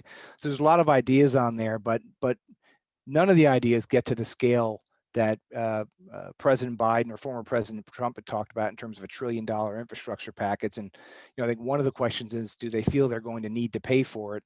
I don't need to tell you that in recent times, Congress has chose to borrow rather than to mind its balance sheet. So I think that's probably the threshold question on, do they feel they need to pay for it? And then if so, how? And then that'll be a limiting factor on the size of the bill, because there's no way they'll get from the current size of the trust fund, I don't know, roughly $350–400 billion over its lifespan, to $1 trillion bill without a significant increase in revenues from other sources. I've got one more question here. Is there anything going on with overturning declinations on business income claims for loss of income due to closures dictated by COVID? Yeah, so in Washington, as you may know, last Congress we were successful in I worked very closely with our colleagues at NAMIC and the Big I on stopping any retroactive legislation requiring insurers to cover, for example, business interruption claims, but there are others that are affected as well. I think there's a decent bipartisan majority that realizes that retroactively changing contracts is both unconstitutional and bad for society. With that said, we just saw a bill drop last week in Rhode Island that would retroactively require the payment of claims. We would expect to see bills like that popping up across the country. That could have a bleed over effect in Washington as some of home state legislators, some home state members of Congress look to mirror some of the activity that folks are pushing in their state legislators. So this threat is not at all gone, and it's going to be a significant focus for this year. Okay. Well, we've actually gone through all the questions. Currently no unanswered. Nat, I'll throw it at you if you have anything you want to tie up with. If not, maybe we'll be a little ahead of schedule. But Nat, please, any closing remarks you might have? Yeah. So, when you're sitting at home, my home where I'm sitting now is about 6 blocks from the Capitol building. And I thought maybe I'd just reflect for a minute on the violence we saw on January 6th. It's a kind of where things are in Washington is pretty stark these days. And as I showed you on the chart earlier, Congress is as divided as the country is. I do think I come from a Republican pedigree, but I do think that President Biden meant what he said in his inaugural speech about trying to bring the country together. I think the question is, are members of his own party willing to do so? And frankly, are members of the Republican Party willing to do so? As I sat here just 6-7 blocks from the Capitol building on Inauguration Day with 25,000 troops literally in my neighborhood to protect the Capitol from Americans, it was a profoundly sad moment. With that said, I'm eternally an optimist. I'm an optimist about our country. A lot of these tensions have been long time in building and have been exacerbated by the lockdown and people being stuck in their homes. And I'm hopeful and prayerful that as the country exits from this COVID crisis and we see the economy start to come back, some of these tensions will abate a bit. And I'm hopeful that President Biden will have some success in achieving some unity. Certainly in the immediate future, we're not going to see large bipartisan center because the polar ends of each party are a majority of both the respective parties. So just kind of my thoughts on what's going on here in DC. Okay, we did get one last question pop up. Is there any movement for a federal program to provide business interruption coverage not provided by private insurers? Yeah, so kind of, sort of, yes. So Congresswoman Carol Maloney from New York has introduced the Pandemic Risk Insurance Act, which is a voluntary program. But if insurers were to opt into that program, they would be required to keep an amount of that risk on their balance sheet. APCIA and NAMIC feel very strongly that pandemic risk is inherently uninsurable. I don't need to tell insurers why it's uninsurable. And therefore, we have supported the Business Continuity Protection Program, which would be a federal program that businesses could buy a federal cover for up to 80% of 3 months of coverage through their insurance agent, and insurance companies would have an opportunity to help manage the back end of that if they so choose. So I think that activity will continue in the House. There is not a lot of pressure in the Senate right now. Frankly, even the policyholder community is focused on getting up off their backs and a little less focused about the future. We're not seeing the type of pressure in the business interruption space that we are in for instance, liability and D&O space and in the event cancellation. This type of cover was not largely available prior to the pandemic, with exceptions of some avant-garde policies like Wimbledon, the Olympics, and so forth. But businesses, we are hearing quite a bit of chatter that businesses are having a tough time getting any COVID-related liability cover, certain types of D&O cover, and any type of event cover. Or key person cover. The entertainment industry is looking for cover. So I think it will start talking about business interruption in the House, but it's very quickly going to move to where there are some market discontinuities in those policies that I just mentioned, the liability, business interruption space, et cetera. Excellent. Well, we hit all the questions. Appreciate your time. Fantastic presentation. A lot of insight, and really appreciate the national level view. Happy to be with you. Rob, this is Ron Gallagher. I want to thank Nat and the APCIA for your presentation today and for being part of the PAMIC family. You guys joined as members last year, and we do appreciate that. And we look forward to working very closely with you, our long-term partner NAMIC as well. And I think together you folks represent the national P&C markets in such a significant way that our voices have to be heard in the halls of Congress simply because of the team that we do have together. So Nat, I want to thank you for your time today as well. It's our pleasure, our pleasure.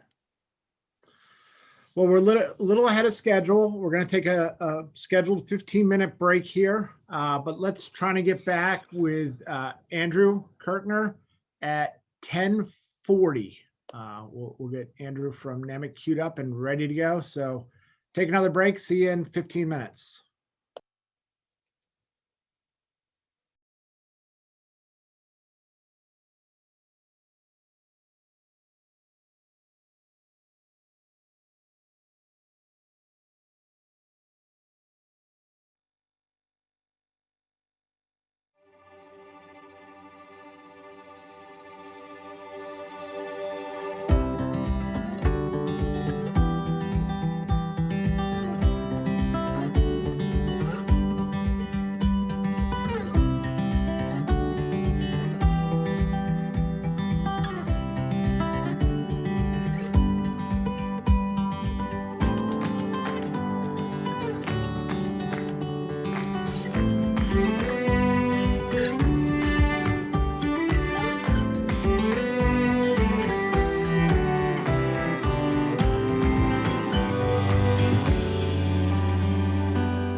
Running a business is more challenging than it has ever been. We know staying competitive and driving your business goals are your top priority. But the cost of compliance is going up, while internal time and resources are going down, all while the cost of an hourly attorney and consulting fees continue to rise. And with those rising fees, you still have limited accessibility and less than ideal response time.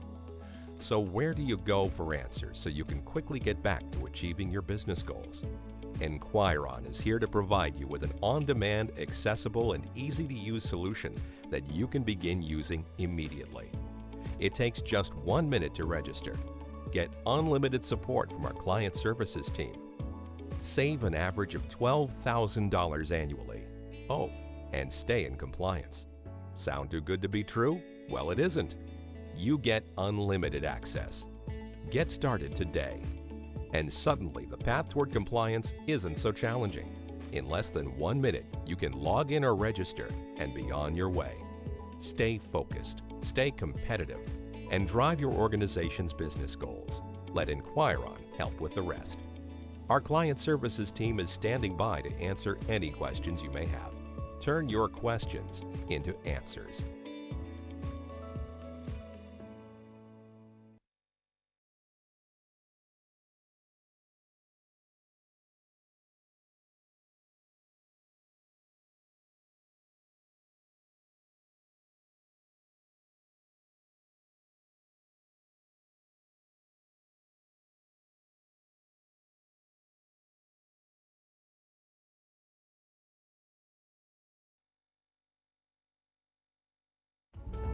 What's the best way to protect your business? With Donegal Insurance Group, You've poured your energy, your passion, and your heart into this business, and you want it to succeed for generations to come. That's why our agents partner with you to ensure and protect what you've worked so hard to create. Protect your business. Protect your future. Visit DonegalGroup.com/protect to connect with an agent today.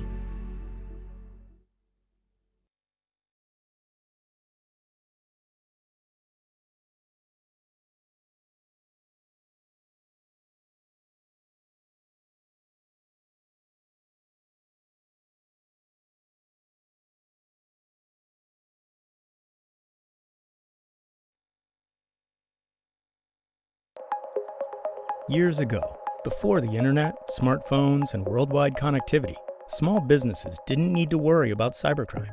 Today, cybercriminals are everywhere. They're sophisticated and organized, with resources beyond our imaginations. And they're not just targeting large corporations. They're searching for vulnerabilities.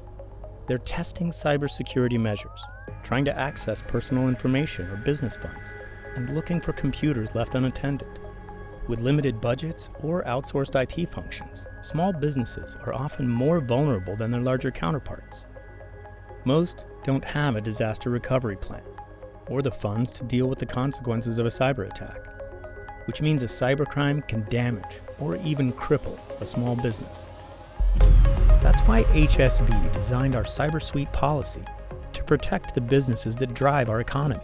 Our small business clients have a better chance of anticipating and preventing cyber risks and can feel confident that if something happens, their claim will be expertly managed so they can get back to business quickly. Our clients are covered for ransomware, computer attacks and fraud, misdirected payments, and identity theft. Coverages form a safety net that provides essential, affordable protection for small businesses who rely on computers, connections, and data to do their jobs. And while small businesses tend to focus on fixing their systems following a cyber event, we can also help with incident response planning, cybersecurity and privacy risk mitigation, and employee training. We're there with the protection they need, because it's not a matter of if, but when a small business will experience a cybercrime. With HSB, they'll be ready.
All right.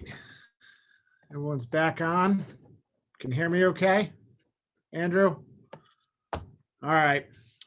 Andrew Kirkner is going to join us now. Andrew is our Regional Vice President with NAMIC for the Ohio Mid-Atlantic, where he executes NAMIC's governmental affairs activities in 9 jurisdictions stretching from Michigan to Virginia. He has been with NAMIC since 2018 and previously practiced law focusing on insurance litigation and government relation work in West Virginia and Washington, D.C. Andrew now calls Richmond, Virginia home, but regularly travels throughout the region, including Pennsylvania, to meet with NAMIC member companies and partners in advancing the mutual insurance industry. NAMIC, or Andrew, the screen is yours. All right, thanks, Rob. Can you see the presentation okay? It says it's sharing on my screen. Yep, I see it. Excellent. All right, thank you very much. Well, good morning, everyone. As Rob said, I'm Andrew Kirkner with the National Association of Mutual Insurance Companies. I usually have to say the full acronym, but I think with PAMIC as the audience, you are very familiar with NAMIC and what we stand for. It's my pleasure to be here today with you. I do wish I could be in Harrisburg with you in person, although I just checked the weather and it looks like it's pretty nasty there right now. So we may all be glad we're not there in person. In coordinating today's presentation with Nat and with Ron, we thought it might be helpful for me to sort of thread the needle between Ron's overview this morning of the Pennsylvania political landscape and Nat's presentation about federal advocacy efforts. So I'm going to talk a little bit about the other stuff, the state advocacy, both in Pennsylvania and outside of Pennsylvania. Going to talk about our non-legislative bodies that impact insurers' everyday business operations, that being INCOIL and the NAIC. And then we're going to talk about some regional trends, some issues we're seeing in the insurance space that I think are pretty likely to make an appearance at some point in Pennsylvania. So without further ado, we'll jump right in here. As I mentioned, many of the PAMIC members are very familiar with NAMIC because they're also members of NAMIC. But NAMIC is a property and casualty trade association with more than 1,400 member companies, really spanning the gamut between the largest property and casualty insurance companies. NAMIC has 7 of the top 10 largest personal lines carriers in the country, down to the very smallest insurers in the country as well. We're really proud of that diversity in terms of size.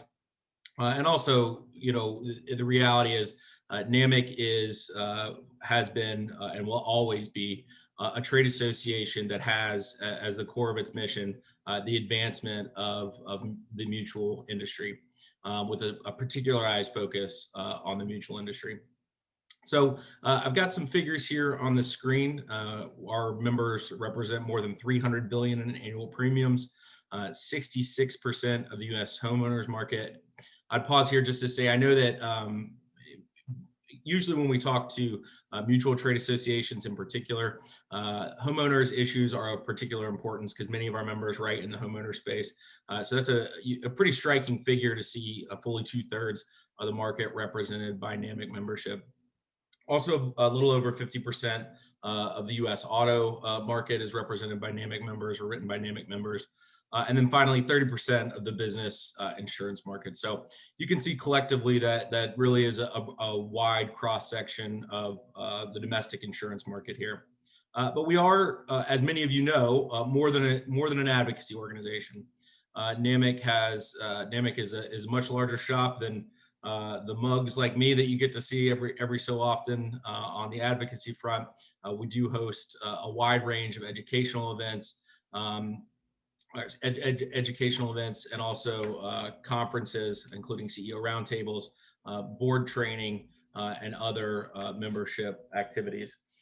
Finally, we also, as many of you know, have NAMICO, which is NAMIC's insurance company, providing insurance to many of our member companies across the country, including many PAMIC members. And then finally, we are very proud PAMIC members. I don't think it's too over the top to say that really the heartbeat NAMIC as an organization, and the mutual insurance industry generally finds a home in Pennsylvania.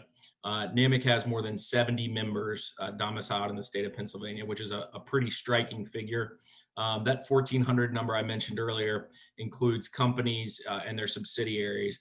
But when you start talking about having 70 members in one state, more than 70 members in one state, you're talking about a really, really strong and robust domestic presence. And so we are proud to partner with Ron and Andrea and PAMIC and the whole team there. Really thankful to be a part of this event. And just to show you that it is not lip service, I've got my Lidditz Mutual pewter mug here, which is my pen holder. So this is not a solicitation, but it is me saying that if you send me something from your company, it will find a home on my desk. And I see Rob has unmuted and is showing off his pewter mugs behind him as well. So I was going to say, you got a little bit to catch up here, Andrew, but we'll get there. We'll get you there. Thanks, Rob. And I meant to say too, Rob, if the whole thing at Lidditz doesn't work out, you've got a future in emceeing. So really appreciate the friendly introduction and voice here today. So, all right, let's see. All right, so we'll jump in. I'm going to try really hard not to repeat things that Nat covered. We did coordinate before this. I will probably re-emphasize a few things, and then you'll also see when we dig into the state issues a little bit, there's a substantial amount of overlap in terms of the issues that the industry faces. So you may hear a couple things twice, but if you're hearing them twice, hopefully there are some additional details, or we're just trying to really hammer it home that we've got an issue somewhere, or we're making positive progress on a certain topic.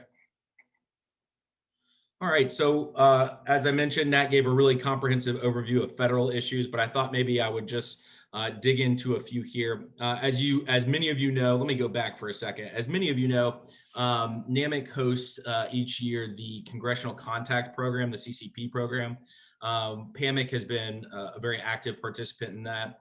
Last year, in fact, PAMIC hosted a reception for neighboring states that were there at the same time during NAMIC CCP program.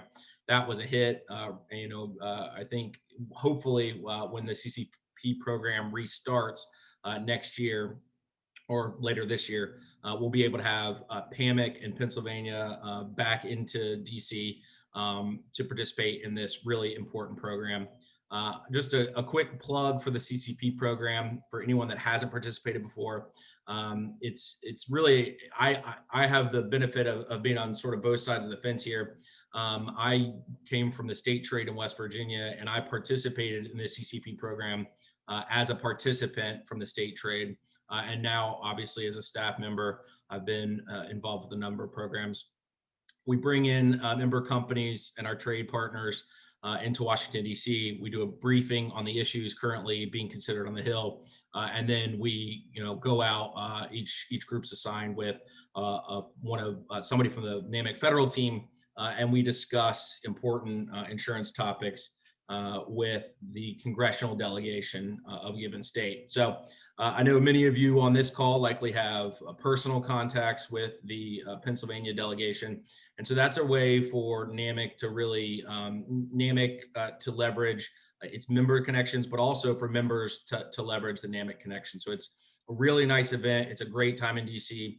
And if we can coordinate it, I'm always happy to buy at least dessert at dinner. So would certainly love to have everyone here participate in that once we get that restarted.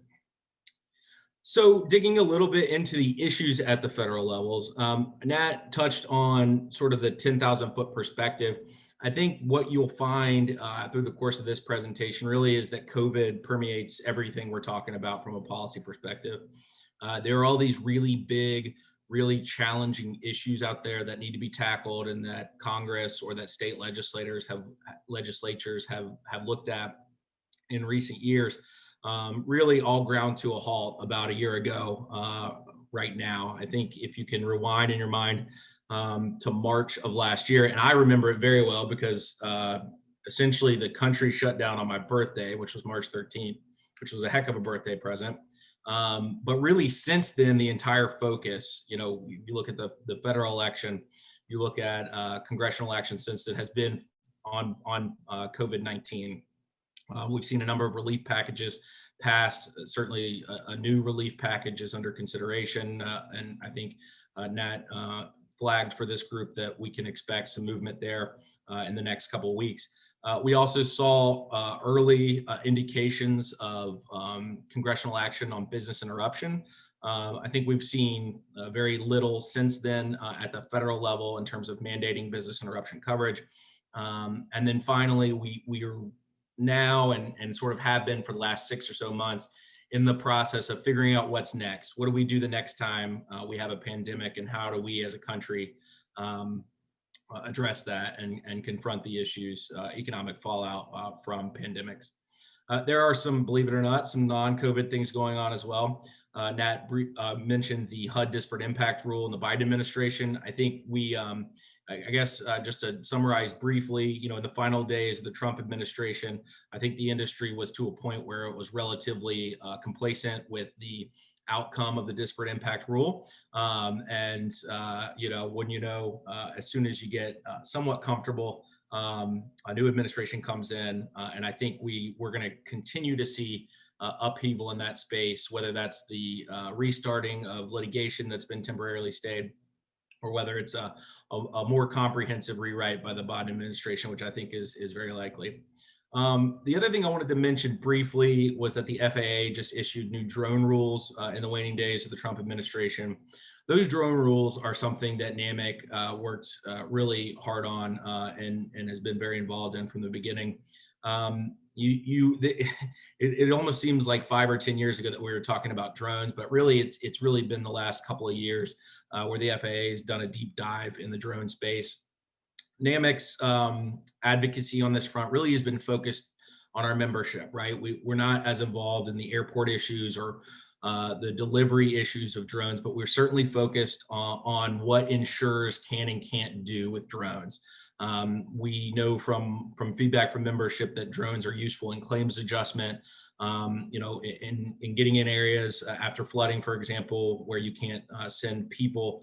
And so, you know, our focus in those discussions was really about certainly ensuring that our members had the flexibility to use those tools that we use to assist policyholders. And so the end result there of those FAA drones, and NAMIC does have a white paper on this if anyone's interested, is that we feel like there are some additional freedoms for insurers in the use of drones in claim adjustment. The next item, again, I want to reiterate something that Nat said because I think it's really important. We've talked about the Federal Insurance Office really at length, and I mentioned earlier the CCP program. A number of you have participated in the CP Congressional Contact Program. There we go, CCP. And one of the things that we've talked about in years past is the Federal Insurance Office and its mandate and sort of what that group should be, how far they should go, what their authority should be.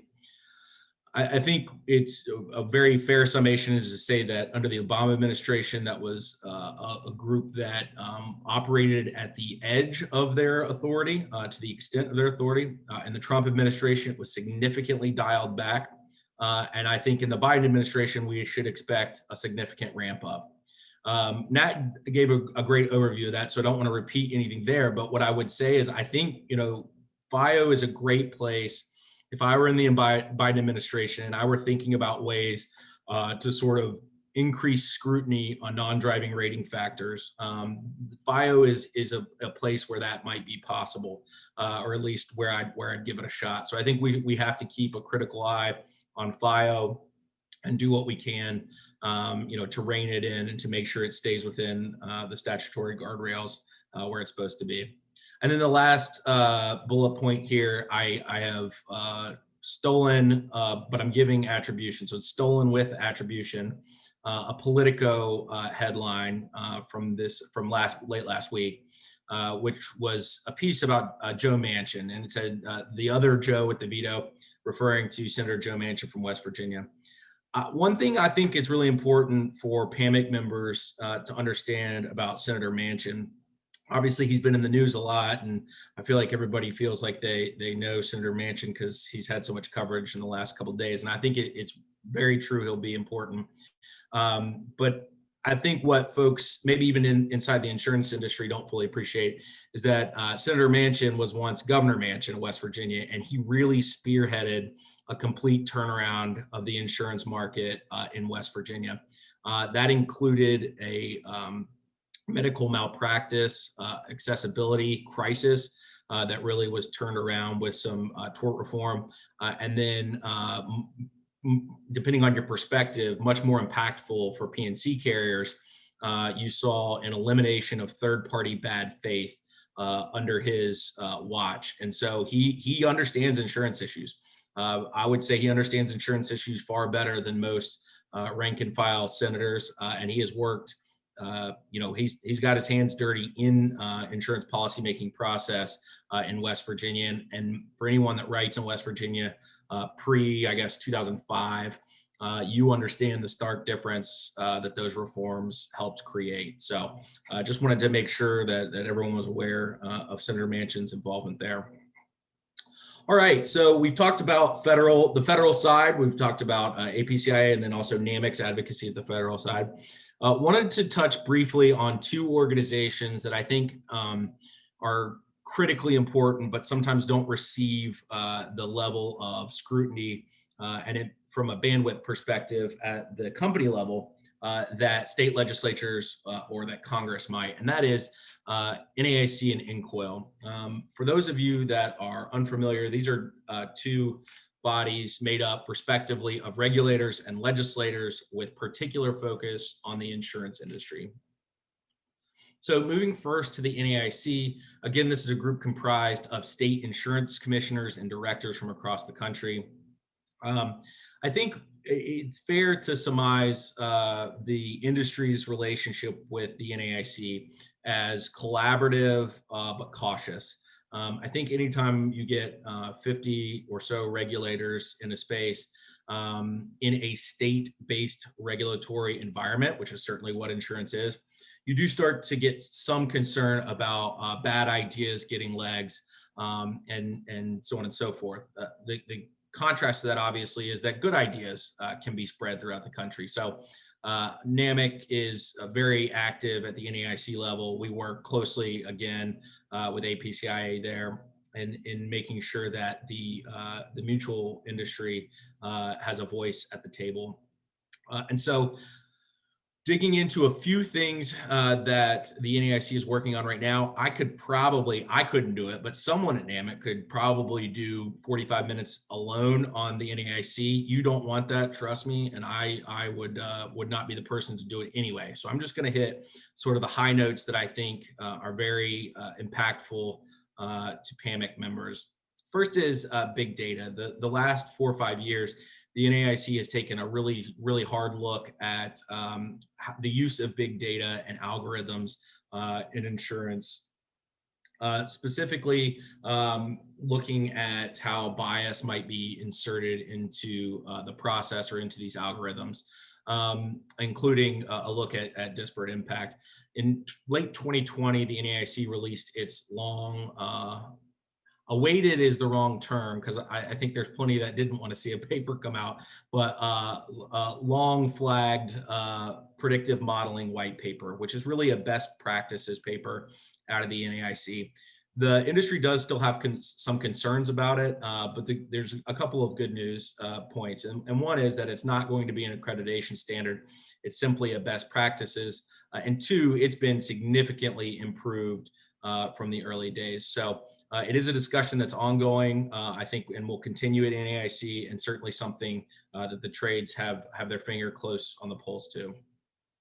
The next, and this will be a theme through the next two organizations, the NAIC has begun what is likely to be a multi-year look at race and insurance.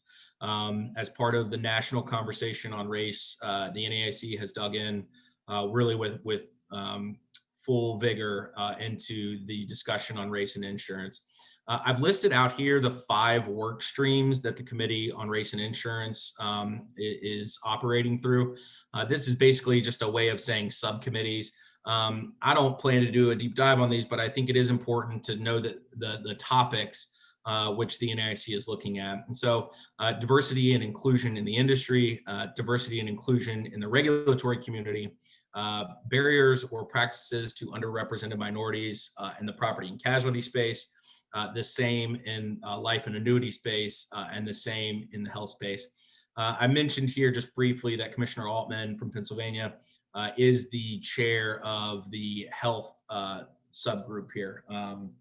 Work stream, again, is what they call them, but she is the chair there. I think, I guess it would be fair to say there hasn't been a lot of public-facing discussion at the NAIC on race and insurance, which is contrasted with INCOIL, which I'll talk about here in just a second. But NAMIC is as involved in that discussion as they will let us be. We think it's an important discussion and one which the industry has to have a seat at the table in order to get a complete picture. Then finally, the NAIC looks at climate from a holistic perspective, including the National Flood Insurance Program and private flood models in states.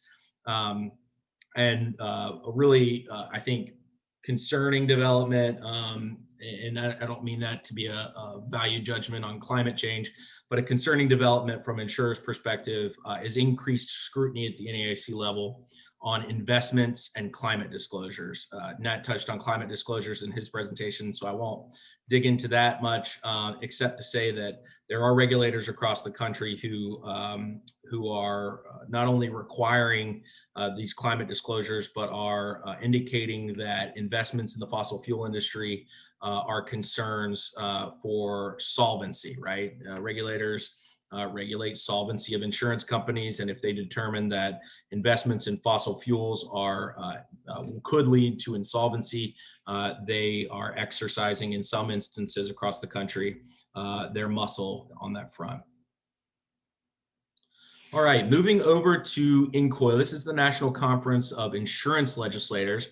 Again, for those of you unfamiliar, all the participating states send delegates, reps, or senators that are particularly interested in insurance or have experience in the insurance industry to INCOIL to serve as a sort of quasi governmental, it's not governmental, but a quasi governmental insurance body.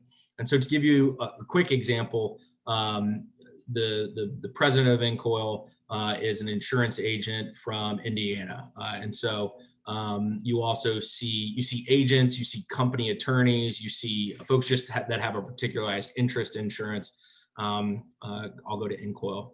INCOIL is a phenomenal place to discuss insurance ideas and to get a thorough, deep dive vetting of topics before they are sent out into the states. INCOIL focuses on model legislation, so a number of bills that have gone into place across the country have originated at INCOIL, been vetted at INCOIL, and been modified to strike a balance between consumer and industry interests. So INCOIL too is having a very comprehensive discussion on race and insurance. I think it's safe to say that they followed the NAIC's lead on this, but they've done far more in terms of public-facing hearings on race and insurance. The December meetings that just concluded included 3 panels and a full day of hearings on race and insurance.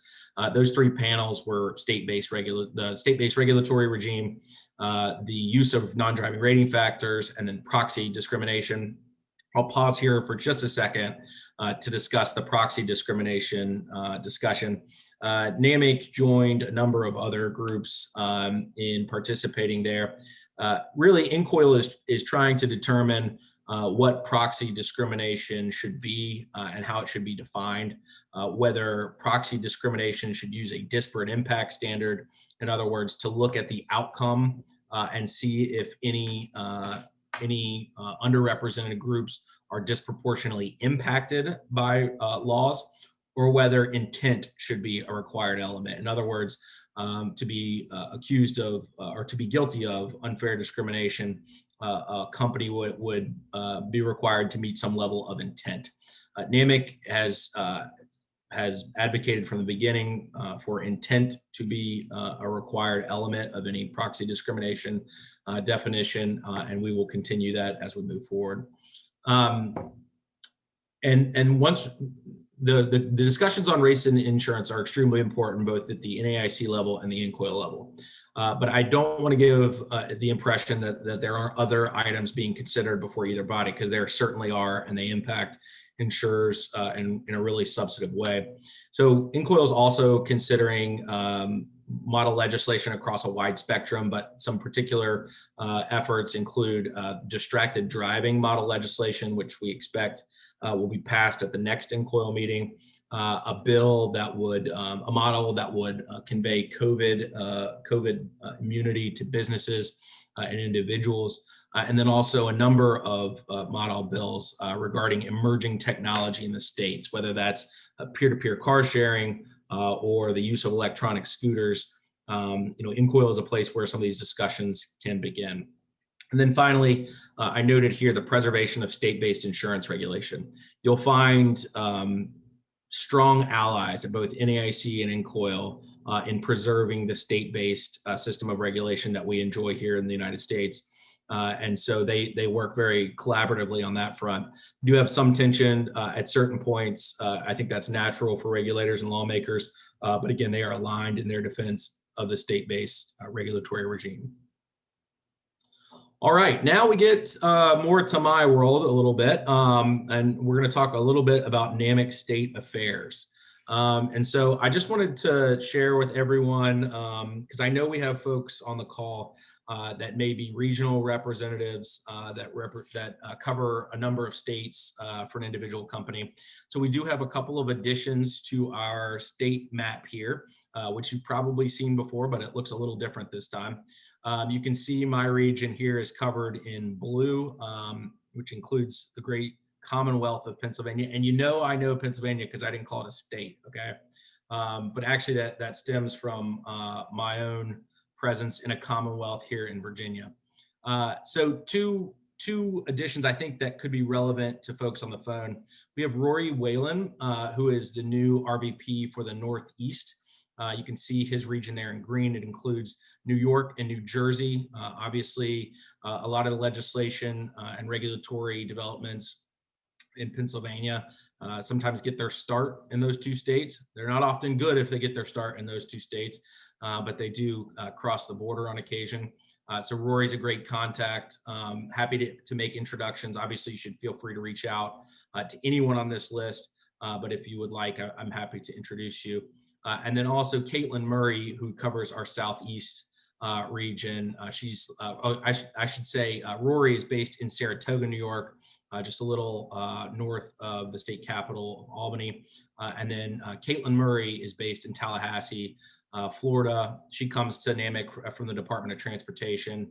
And both of those two folks really have hit the ground running and are great advocates. So just want to make the group aware of those two additions.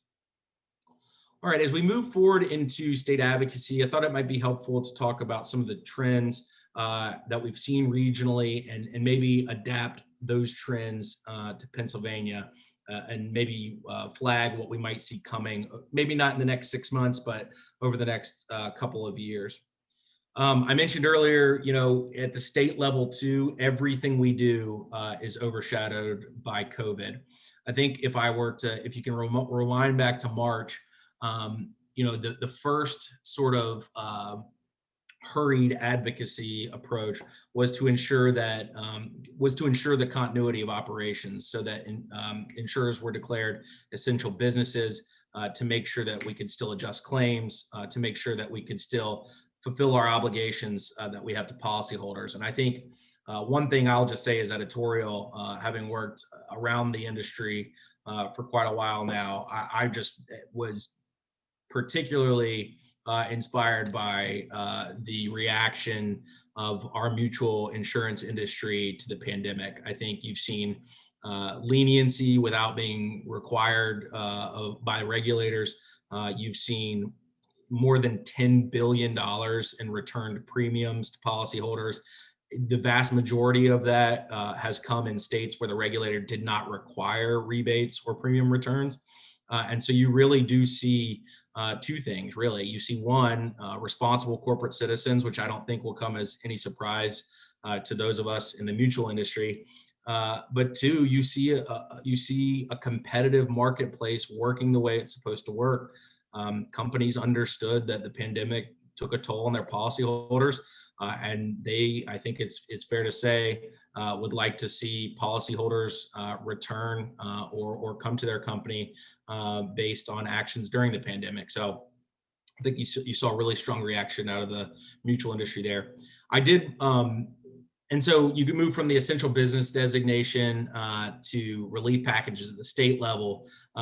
You see budget shortfalls at the state level, and you see insurance-specific issues. So COVID-19 liability, business interruption, retroactive mandates, which have successfully been defeated across the country at every turn, thankfully. And workers' compensation presumptions for COVID-19 diagnosis. And then finally, I mentioned briefly consumer rebates. I do want to just heap some praise, if I could, for a second, on to Ron and the PAMIC team. It was mentioned earlier that I cover 9 states for NAMIC, but we have regular calls where I meet with my colleagues from around the country. So we've got a pretty good idea what's going on in all 50 states. I don't think there was probably a state in the country that had the level of coordination between the insurance department and the industry that occurred in Pennsylvania. I think what you saw in the early days of the pandemic was that Ron with PAMIC and also Sam Marshall with IFP, they got together and coordinated with the department regular calls that individual companies could participate in. I think that was huge. And I think it was really important to make sure that the department knew that the industry was acting responsibly. But the counter to that was insurers got to hear from the department where their concerns were and pivot off that. So I really think it's important to recognize Ron and PAMIC's participation and really organization of those calls. I know he had a leading voice there, and we certainly appreciate being a part of that process. I think it really paid dividends for the membership. All right, so if we move on, it's hard. I saw a funny a quote on the internet yesterday that was like, we keep saying after the pandemic, but the pandemic keeps going, and I didn't do it justice, but I do think there probably is life after the pandemic. At least I hope so. And so we are still going to be facing just a wide range of threats and opportunities across the country in the mutual insurance space. If you zoom out nationally and you look at what we're seeing at the state level, we are seeing continued threats to underwriting freedom and the competitive business, competitive industry model that I spoke about earlier. That includes threats to territorial rating, credit-based insurance score, disparate impact analysis. We've also seen home ownership challenged from a discriminatory perspective in terms of companies offering discounts for home ownership, and also the use of education and occupation and the impact on affinity programs and insurers. If a company, for example, can't ascertain education and occupation data, it becomes very hard for them to then offer a discount for various occupations or to collect risk based on various occupations. So we are taking a really serious approach to these issues. NAMIC has compiled a risk-based pricing toolkit, which we have shared with our partner PAMIC, and certainly is available to anyone on the phone that would like to take a look at that. It includes scientific approach and analysis of risk-based pricing, really as a tool for me and my colleagues to deploy around the states as we fight these battles. We also see emerging technology issues. We've seen, everyone at this point has heard of the lemonades of the world. There are too many lemonades to mention, and I'm not saying anything negative towards Lemonade in any way. But when I say too many lemonades to mention, I mean insurtechs that aim to disrupt the insurance industry, right?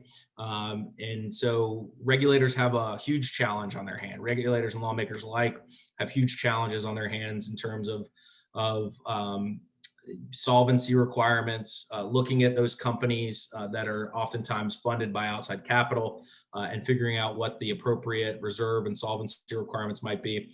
And then also looking at privacy issues, right? If an AI program is looking at your face to determine whether you're telling the truth or not when you're applying for insurance, there's a whole lot of questions in there for regulators and lawmakers alike to figure out what's appropriate in that relationship. There's also the physical technologies that are changing. Here we're talking about last mile transportation, scooters, peer-to-peer car sharing. You heard mentioned earlier autonomous vehicles. I mean, these are all questions that are being considered at differing levels in state legislatures across the country.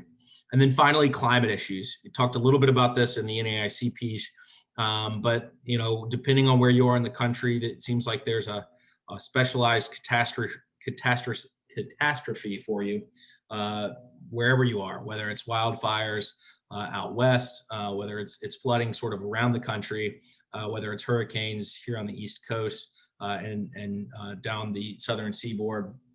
We have emerging issues in that space.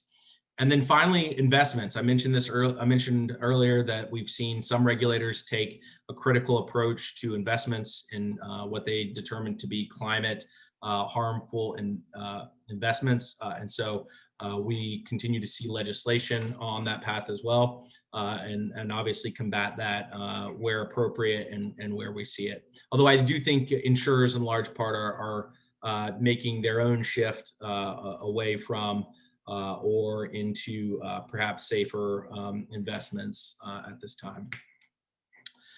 And we'll close with, I think, something that might be helpful to you guys, and that's what we've seen in states around Pennsylvania. So Ron did a great job of talking about the issues that are sort of cooking in the legislature in Pennsylvania, but what are we seeing in other states that could come to Pennsylvania, or what are some lessons learned in other states on issues that are already in Pennsylvania? The first is the effort that PAMIC really has taken leadership on in recent years. That's the renewal with altered terms. The idea that insurers should not have to cancel or non-renew an insured to alter the terms of an insurance contract, so long as there is, knowledge on behalf of the policyholder.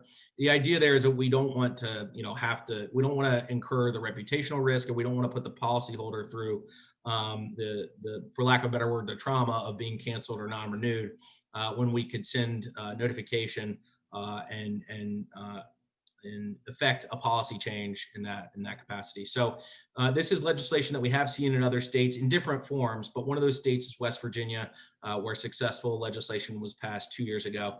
And so we think there's some lessons to be learned there that could be applied in Pennsylvania, and certainly work closely with Ron in efforts in Pennsylvania.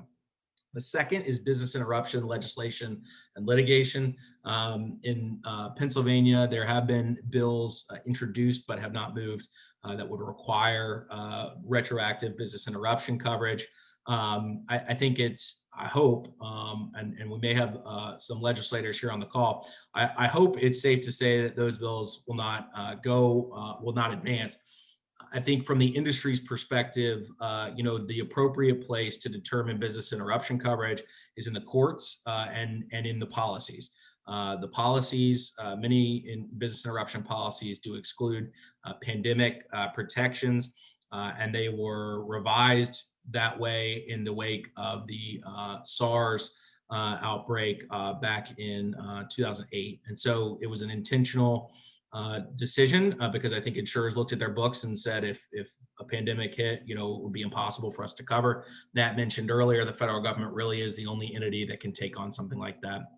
So the takeaway here is that NAMIC is participating in amicus efforts across the country to ensure that the plain language of these contracts that excludes coverage is recognized. That includes the Tambellini case in Pennsylvania, where NAMIC joined PAMIC and the IFP in opposing a consolidation of all business interruption cases. There's some nuance to that, which we probably don't have time for today, although I'd be happy to answer any questions. But I mentioned that because the Ohio Supreme Court is getting ready to be asked the same question, and that is to consolidate all of the cases in Ohio and to figure out what physical loss or damage means under a business interruption policy. So certainly something we'll be keeping a close eye on and participating where appropriate. Two sort of closing issues. One is the stacking discussion, which Ron touched on briefly. That kind of goes hand in hand with minimum limits discussion. At least in previous discussion with the trial bar, I think there's been some indication that those two issues could be tied together. I would only offer that from NAMIC's perspective, stacking reform is incredibly important. We think it's important for policies to say what they mean and mean what they say, right? And so if that means there's a named driver exclusion or a family exclusion, those exclusions should be honored and should not be rewritten by the courts. I think that's a fair takeaway. To the extent that they have not been to date, then legislation is necessary. And I think we'll continue to be supportive of efforts to reform stacking in Pennsylvania. And then finally, states around Pennsylvania are taking critical eye at non-driving rating factors. We see Maryland, New Jersey, and New York have either banned or considering banning rating factors and expanding bad faith action. So we are every day, fighting bills that restrict companies' ability to accurately price risk. And the reality is credit-based insurance scores, territorial rating, education, occupation, these factors help us narrow down and accurately determine risk, and thus to charge an appropriate premium to consumers. So it's something we're very keen on preserving. And I've talked a lot about climate, so I don't think there's any need to go back to that point. I guess I would just say in closing, we again really appreciate the opportunity to be with you guys here on Insurance Day, virtually at least, and I'm happy to answer any questions that you might have. Andrea, thank you very much. Right now, I'm not seeing any questions in the queue. If any pop up here in the next couple minutes. We are looking to adjust the schedule a little bit here. We were supposed to have a break after Andrew and then do our presentations, but we're trying to get the representative and the senator on at 11:30, so we can just jump right in to the presentations at that point, and then tie up with our pack and maybe get done by noon instead of 12:30. But if anyone does have any questions and want to throw them in the Q&A for Andrew, I will be happy to share them. I will take a moment and recognize all the members of the PAMIC Governmental Affairs Committee. I tried to do it earlier and I could not find my list. I found it. So the current members of the Governmental Affairs Committee are Alex Ableitner, Christina Baldwin, Kathleen Dalton, Steve Davis, Dan DeArmond, Mark Dombrowski, Tim French, Patrick Jones, Lisa Catterman, Andrew Kurtner, Jan Kozlowski, Bob Long, Lou Long, Carl Mayo, Steve Merrill, James Nealon, Adam Parsons, Teresa Podgusky, John Rogers, Fran Rogenbaum, Mitch Thornson, Lincoln Tomlin, George Utter, and Deborah Ween. And I apologize if I butchered any names. I did my best, but thank you to the committee for putting this together. We do have a question that popped up. And what is the logic of opposing climate investment guidance from the regulators? It would seem that fossil fuel impact is a direct threat to our industry as a result of climate change. Yeah, it's a great question. And I may have been a little strong in terms of opposing. I think the idea and the concern from the industry's perspective is anytime the regulator starts to consider as a solvency measure restricting an insurer's ability to freely invest, we become concerned. I think you're absolutely correct that climate change poses a real threat and increased exposure to our companies. And for that reason, we think it's appropriate for companies to react, right? Companies are going to inherently act in their best interest and in the interest of their policyholders to minimize risk, and in all likelihood that may mean a move away from investments in fossil fuels and other climate change matters. But our concern really is, the creation of a solvency issue that may not be accurate in the markets. In other words, companies have very qualified individuals to make determinations about investments. And so when the regulator starts dipping its toe into those waters, we become concerned because, and it's sort of a slippery slope concern, because, certainly if that is a solvency issue where it may not be bearing out in the marketplace, we get concerned about where that could lead. Excellent. Thank you. Any other questions at this time for Andrew? No, but this is Ron. I want to say thank you to Andrew and NAMIC as well. They've been great partners with us on all kinds of issues related to our General Assembly, national issues, and NAIC related stuff. So it's great working with such a quality team, that both NAMIC and APCIA have. So I appreciate all their experiences. We do have another question here, and I'll take it for you, Rob. It says, are regulators trying to force divestment from petro companies with solvency concerns? So Andrew, do you want to take a crack at that? Sure, yeah. Well, that's exactly the concern. I think we've seen even this week, Commissioner Kreidler, I believe from Washington State, spoke about concerns relating to climate investments. We've also seen, I think the survey that was mentioned both during Nat's presentation and a little bit during mine, we are really concerned that that's exactly where that is headed, is required divestments from these groups based on ostensible solvency concerns. And I don't mean to say that like I oppose, climate change or the idea that it's real. But again, when we're talking about solvency concerns, we're talking about the regulator determining the appropriateness of an insurer's investments from a commercial standpoint. And I think that's an entirely different question. And so that is our concern, that we're moving towards, our required divestment, not across the board and not in most states, or not even a small, not even a plurality of states. We're talking about a very small handful of folks, but it is the concern that that's where things might be headed. Andrew, this is Ron. Many years ago, when Joel Ario was our commissioner at the Pennsylvania Insurance Department, so we're going back to the mid-2000s here, the department hosted an event bringing in different views on corporate investments in industries that potentially have a negative impact on climate change. Back then, I think the term was global warming.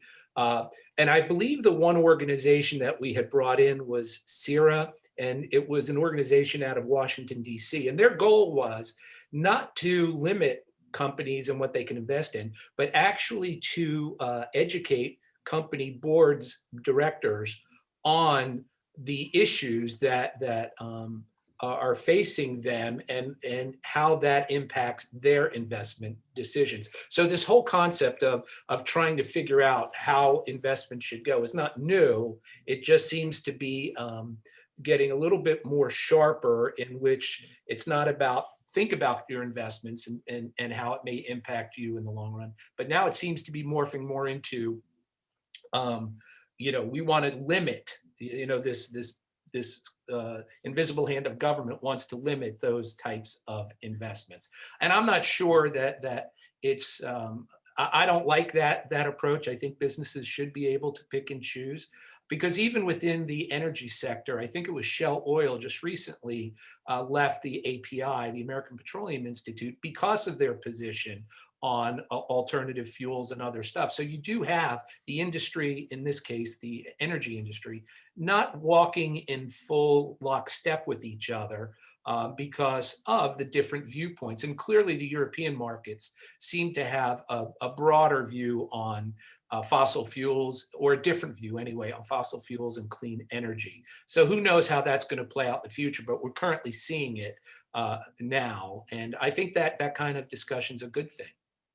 Yeah, Ron, I totally agree. I think, I really get over my skis when I start talking about investments. You know, I've been, like everybody else in the country, reading for the last 4 or 5 days on GameStop, and I'm an expert in short selling. Of course, I say that tongue in cheek.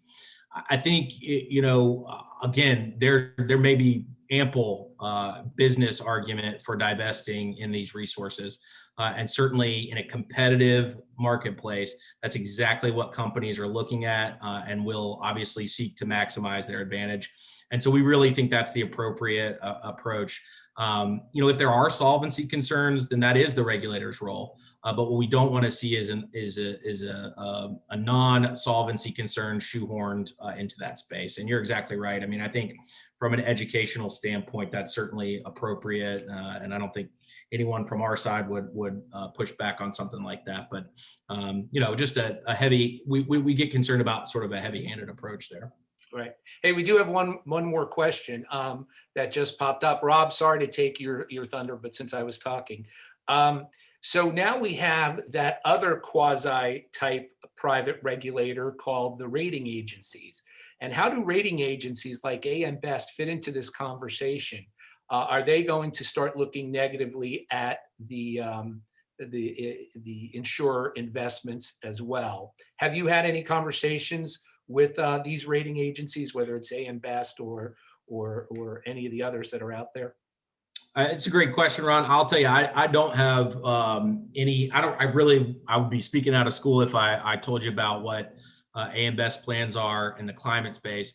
What I would tell you though, just to give you some experience from sort of lessons learned from past experience, I think maybe a year and a half ago, 2 years ago, AM Best began moving the wheels on what it dubbed an innovation score for insurers, which is sort of this, I want to be ginger, and I'm not casting aspersions, but it was sort of this squishy metric by which companies would be judged on innovation and how they are performing in that space.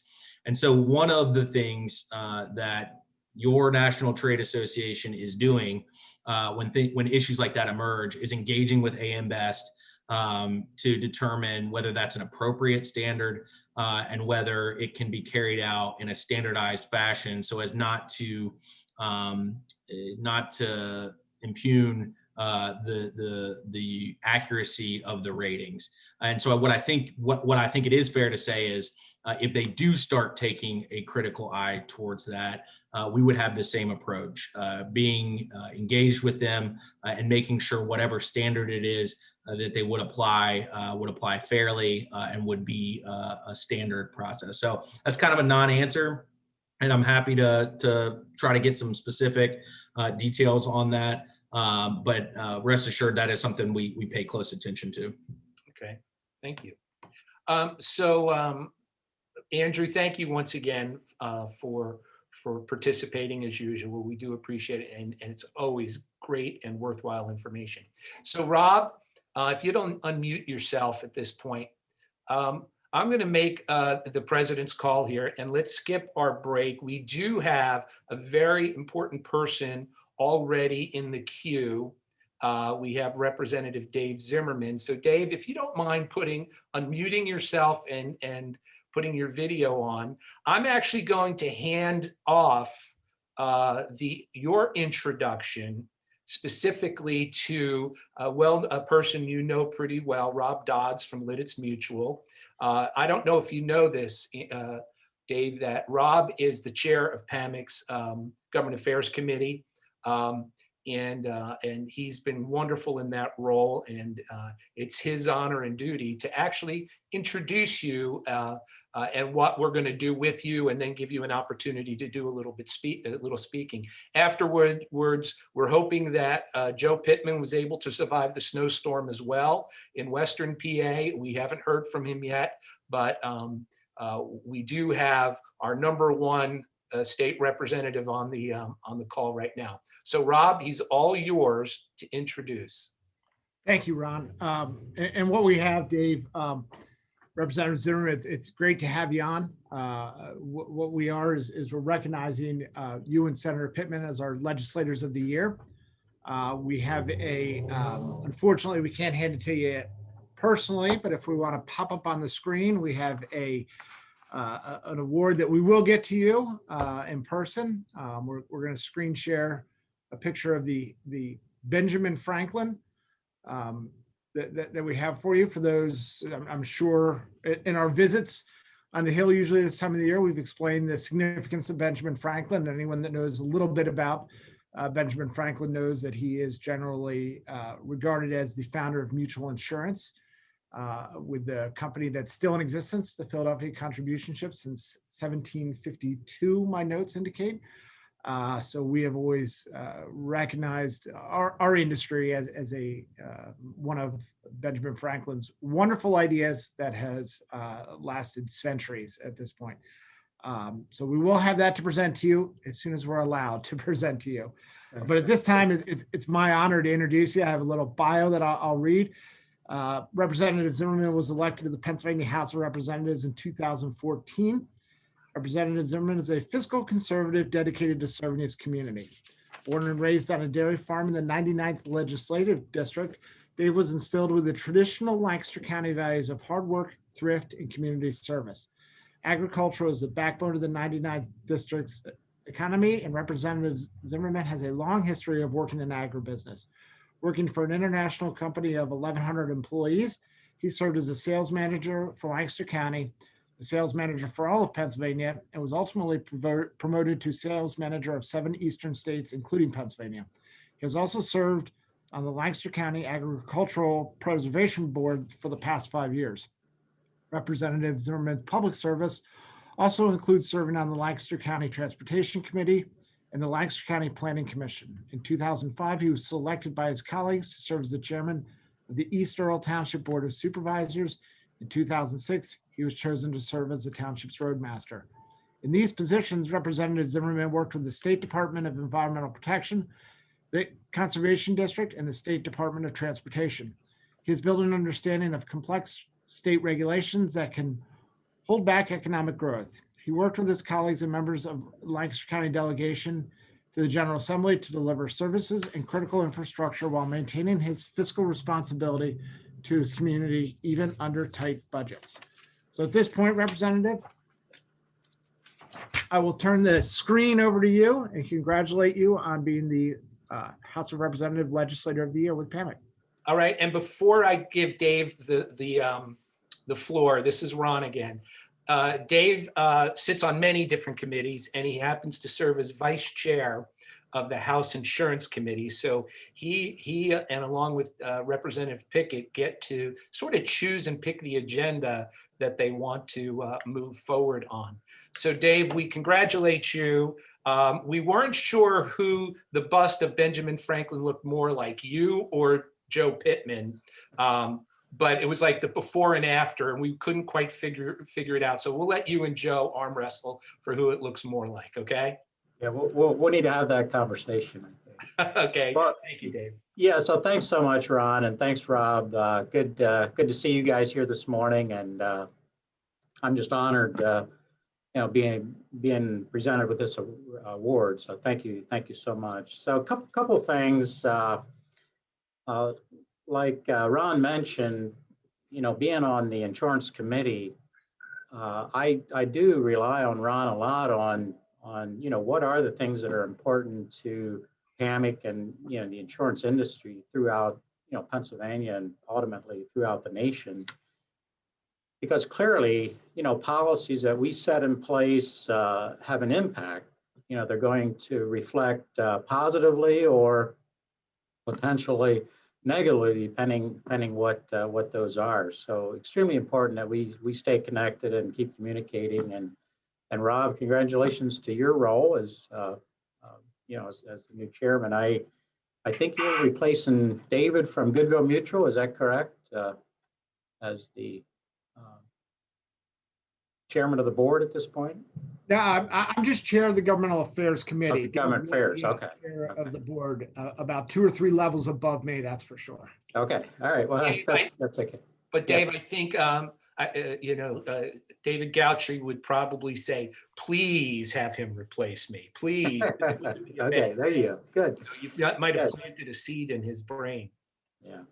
Well, so some of my involvement here with insurance goes way back as well. I was very involved with Goodville, small insurance company that I was on the board with that we ultimately turned in an agency, and then most of that ended up at Goodville. And when all the regulatory issues kind of came along, so lots of history and fond memories of all of that. So I have a lot of respect for David and Herman Bontrager before him, and so anyway, so appreciate what you guys are doing. I was just looking, so PAMIC I see was formed way back in 1907, so that's well over 100 years of a trade association, and so just commend you guys for that as well.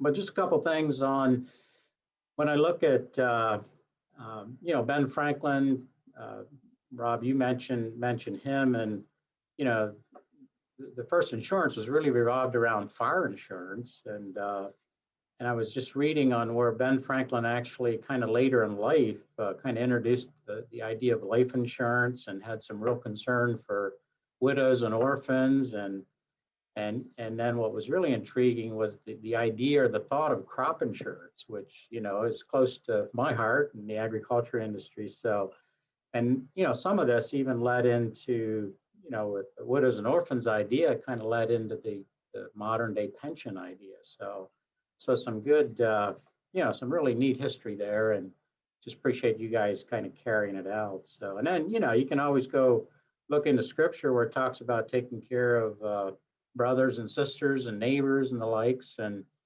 so that, I think that fits as well with the whole concept of mutual aid and kind of looking out for each other. So just commend you guys. And I just really, again, thoroughly appreciate all you do, and Ron for staying close. And I do have you on my cell phone, so I can always reach you for questions, but do talk to us whenever there's legislation that's moving and might move, because we want your input, because it's very important. Organization like yourselves that has been in business so long and representing all the mutual companies across the way, and very important. So again, just I'm honored to receive this award, and just thank you very much for it. Thank you very much, Representative. Kind words, and encouraged to continue to contact Ron, continue to contact us.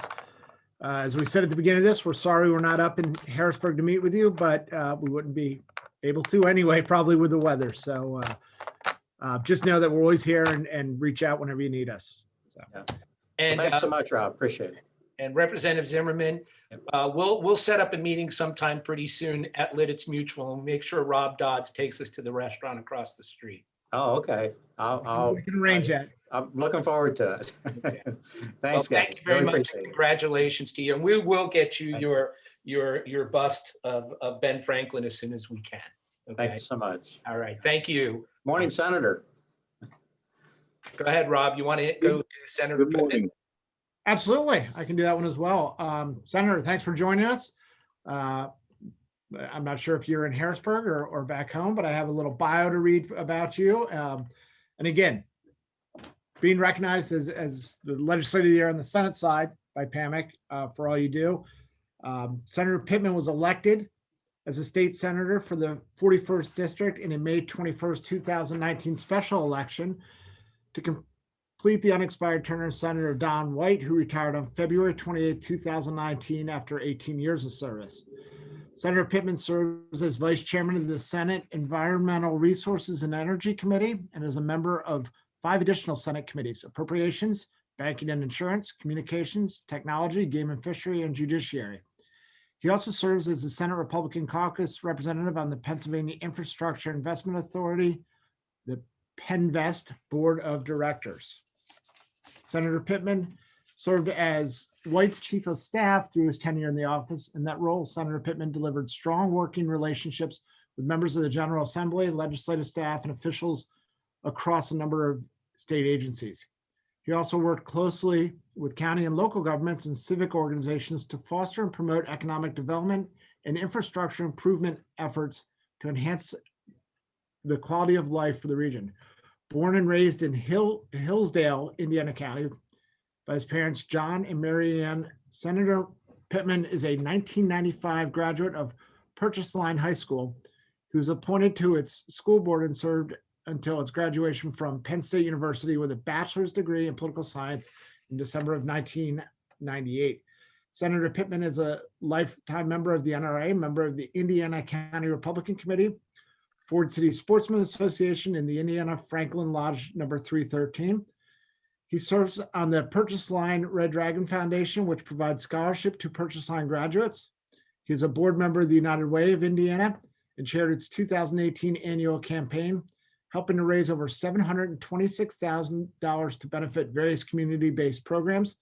Senator Pittman and his wife, Gina, have 4 children, Joe Jr., Sam, and twin girls, Rosie and Franny, and they are members of the St. Thomas More University Parish in Indiana. Senator, the screen is yours. So hold on, Senator Pittman, this is Ron again. I want to also add some color commentary. So I knew Senator Pittman before he was a senator, and he was a regular guy back then. I think he's as smart as he was then as he is now in his role as senator. But in his role working for Senator White, he was the chief of staff to Senator White and the executive director for the Senate Banking and Insurance Committee. So what we have in somebody like Senator Pittman is somebody with vast experience in the General Assembly dealing with insurance related issues and being able to work across the aisle with his Democratic counterparts. And I've always found Joe, and I've probably known him now since I took, well, actually from the department time too, but even closer now since I took this position at PAMIC. And Joe's always been a great guy to talk to, easy to talk to. He understands the issues.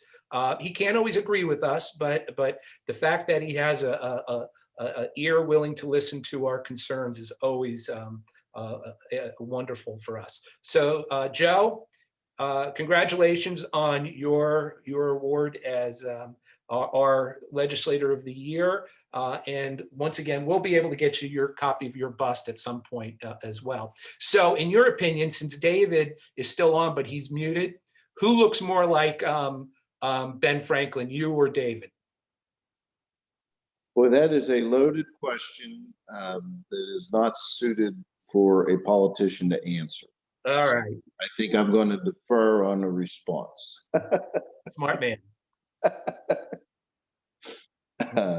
So this is your opportunity just to give us an idea of what you think is going to go on in your committee and what changes have been there, because you have a new chairman now.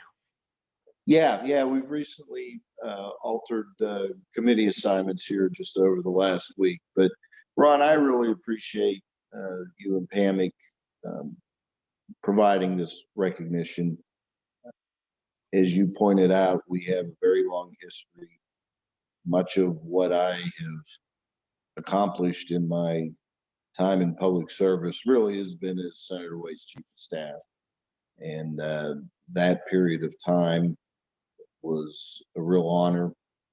And it was that venue that allowed me to learn so much about insurance, but more importantly, have the opportunity to work with some wonderful people. And I know Laura's on the call here somewhere. She and I worked together for many years through the Coal Association. Mm-hmm. And it's those kinds of relationships that I feel very flattered to have built over the years. And it's really given me the opportunity as a freshman legislator to have some insights that probably aren't available to most freshmen coming in the door. And insurance, even though it's an industry I've never grown up in, it is an industry that Senator White grew up in, and he taught me a lot about the value of it and the need to protect the marketplace and allow competition and a variety of products to thrive. And that's been something that I will always carry with me as long as I'm a voice in the state Senate. It's an honor to be a member of the Banking and Insurance Committee, now with Chairman DeSanto. As you mentioned, I currently chair the Urban Affairs and Housing Committee, which, for a rural community is not typically considered to be very relevant. But one thing that we've learned here in the stimulus era is that rental assistance is a big piece of that. And so that's been part of the equation. But I really appreciate the time that you've invested in this, the honor you've given. I look forward to working with you all in the months and years ahead, Lord willing. And, whatever I can do to be of assistance, please let me know. I would much rather be having this conversation with all of you in person, and hopefully in the near future, that'll be the case. So thank you. Thanks so much, Senator. Congratulations, and we will get up to see you sooner rather than later. Good. Now dig out from the snow you have out there. You too, Dave. Well, we're not too bad here. In fact, our kids went to school today. The weather isn't terrible. And I suppose that's the irony of this. If you were having this in person today, it would have probably been canceled anyway. So I guess this was the good. Zoom calls are actually working to our advantage today. Yeah, at this Right. point in time, despite what it takes away, at least we were able to have it happen. So. All right. Well, thank you once again, and thanks for participating with us. I do appreciate it. Thank you. Thank All you. right. Well, you guys take care, and we're just going to move on with the actually, I think we saved the best for last, right, Rob? Absolutely. You get to Absolutely. introduce, and we get to end a little bit early. That's even more important. We are ahead of schedule. And now it's my opportunity to turn it over to Kathleen Dalton. Kathleen was with Pennsylvania Lumbermans. And more importantly, don't tell Mr. Smith I said that, chair of the PAMIC PAC Trust that we have set up. Through the years, we've built up a very strong PAC, and it's through the constant messages that we get out and explanations. So I'll turn it over to Kathleen to update the PAC, where we are, what we're doing, and touch on the importance of it. Kathleen, it's all yours. Good morning, everybody. I hope you can hear me. Our snowstorm has become a sleet ice storm, so my audio has been crackling in and out. I just want to open up this discussion with, yes, I want to take action. The PAMIC PAC is our political voice. It provides us resources to update our legislators on actions that affect the mutual industry and educate our legislators at the same time. Even through the unprecedented 2020 year, we've implemented weekly information sessions with the department, identified liability issues and work comp issues related to COVID-19. We've advocated for fairness in industry fees and reform budget allocations related to the Insurance Regulatory and Oversight Fund. We've supported candidates in the state house and state races. Up on your screen right now, you'll see the PAMIC PAC website.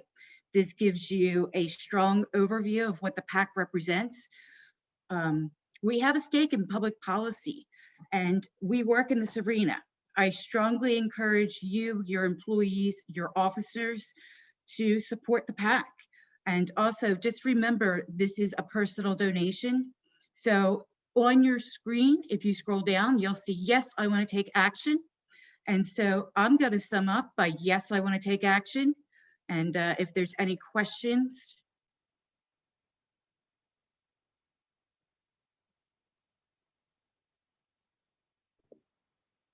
Not seeing any questions at this time. So Kathleen, thank you so much. So to just add a little color commentary, and then I'll send it over to Rob for final goodbyes and comments. Our PAC is a very strong tool to help us discuss issues with our elected officials that have an understanding of our business needs. So it doesn't buy us influence, but what it does do is it helps support those elected officials and keep them in office. So it's just one tool in our toolkit, but a very important tool as well. And to give an idea, in the last couple of years, we've expanded how much money that the PAC has raised to about $45,000 to $50,000 a year, and that's what we sort of spend each year as well. We give on a bipartisan basis to the committee members on the House and Senate side, both Republicans and Democrats, because one, you never know when parties may flip because of political issues. So they all have a say in the legislation. So we do give in a bipartisan way. But it is one of our most important tools.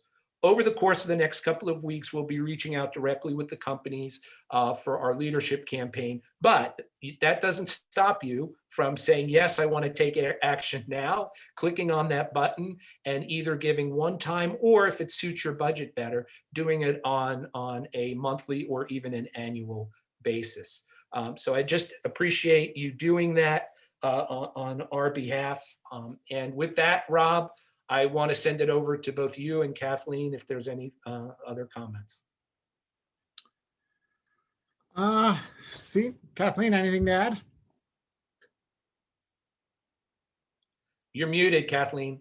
Thank you. No, I think we're good. Thank you for the commentary, Ron. Oh, great. Wonderful. Well, we are a little ahead of schedule. We'll get everyone out of here by noon. I do want to take a moment again to recognize the platinum sponsors, Mutual Boiler Re, Munich Re, Hartford Steam Boiler, Donegal Insurance Group, Pennsylvania Lumbermen's Mutual Insurance Company, Willis Re, Inquirian, Guy Carpenter, and Jen Re. There are still opportunities to be a sponsor. Please see the PAMIC website for more information. And again, I want to thank the entire Governmental Affairs Committee for putting this together. I think it went very well, and I appreciate everyone's support. The PAMIC staff, Andrea and Brittany and Laura, fantastic job. The technology went without glitch as far as I know. I haven't heard of anything, so thank you. And just want to announce that the next virtual event is the annual spring conference on March 17th and 18th. And it's my understanding that the registration is now open for this event. So get out and register.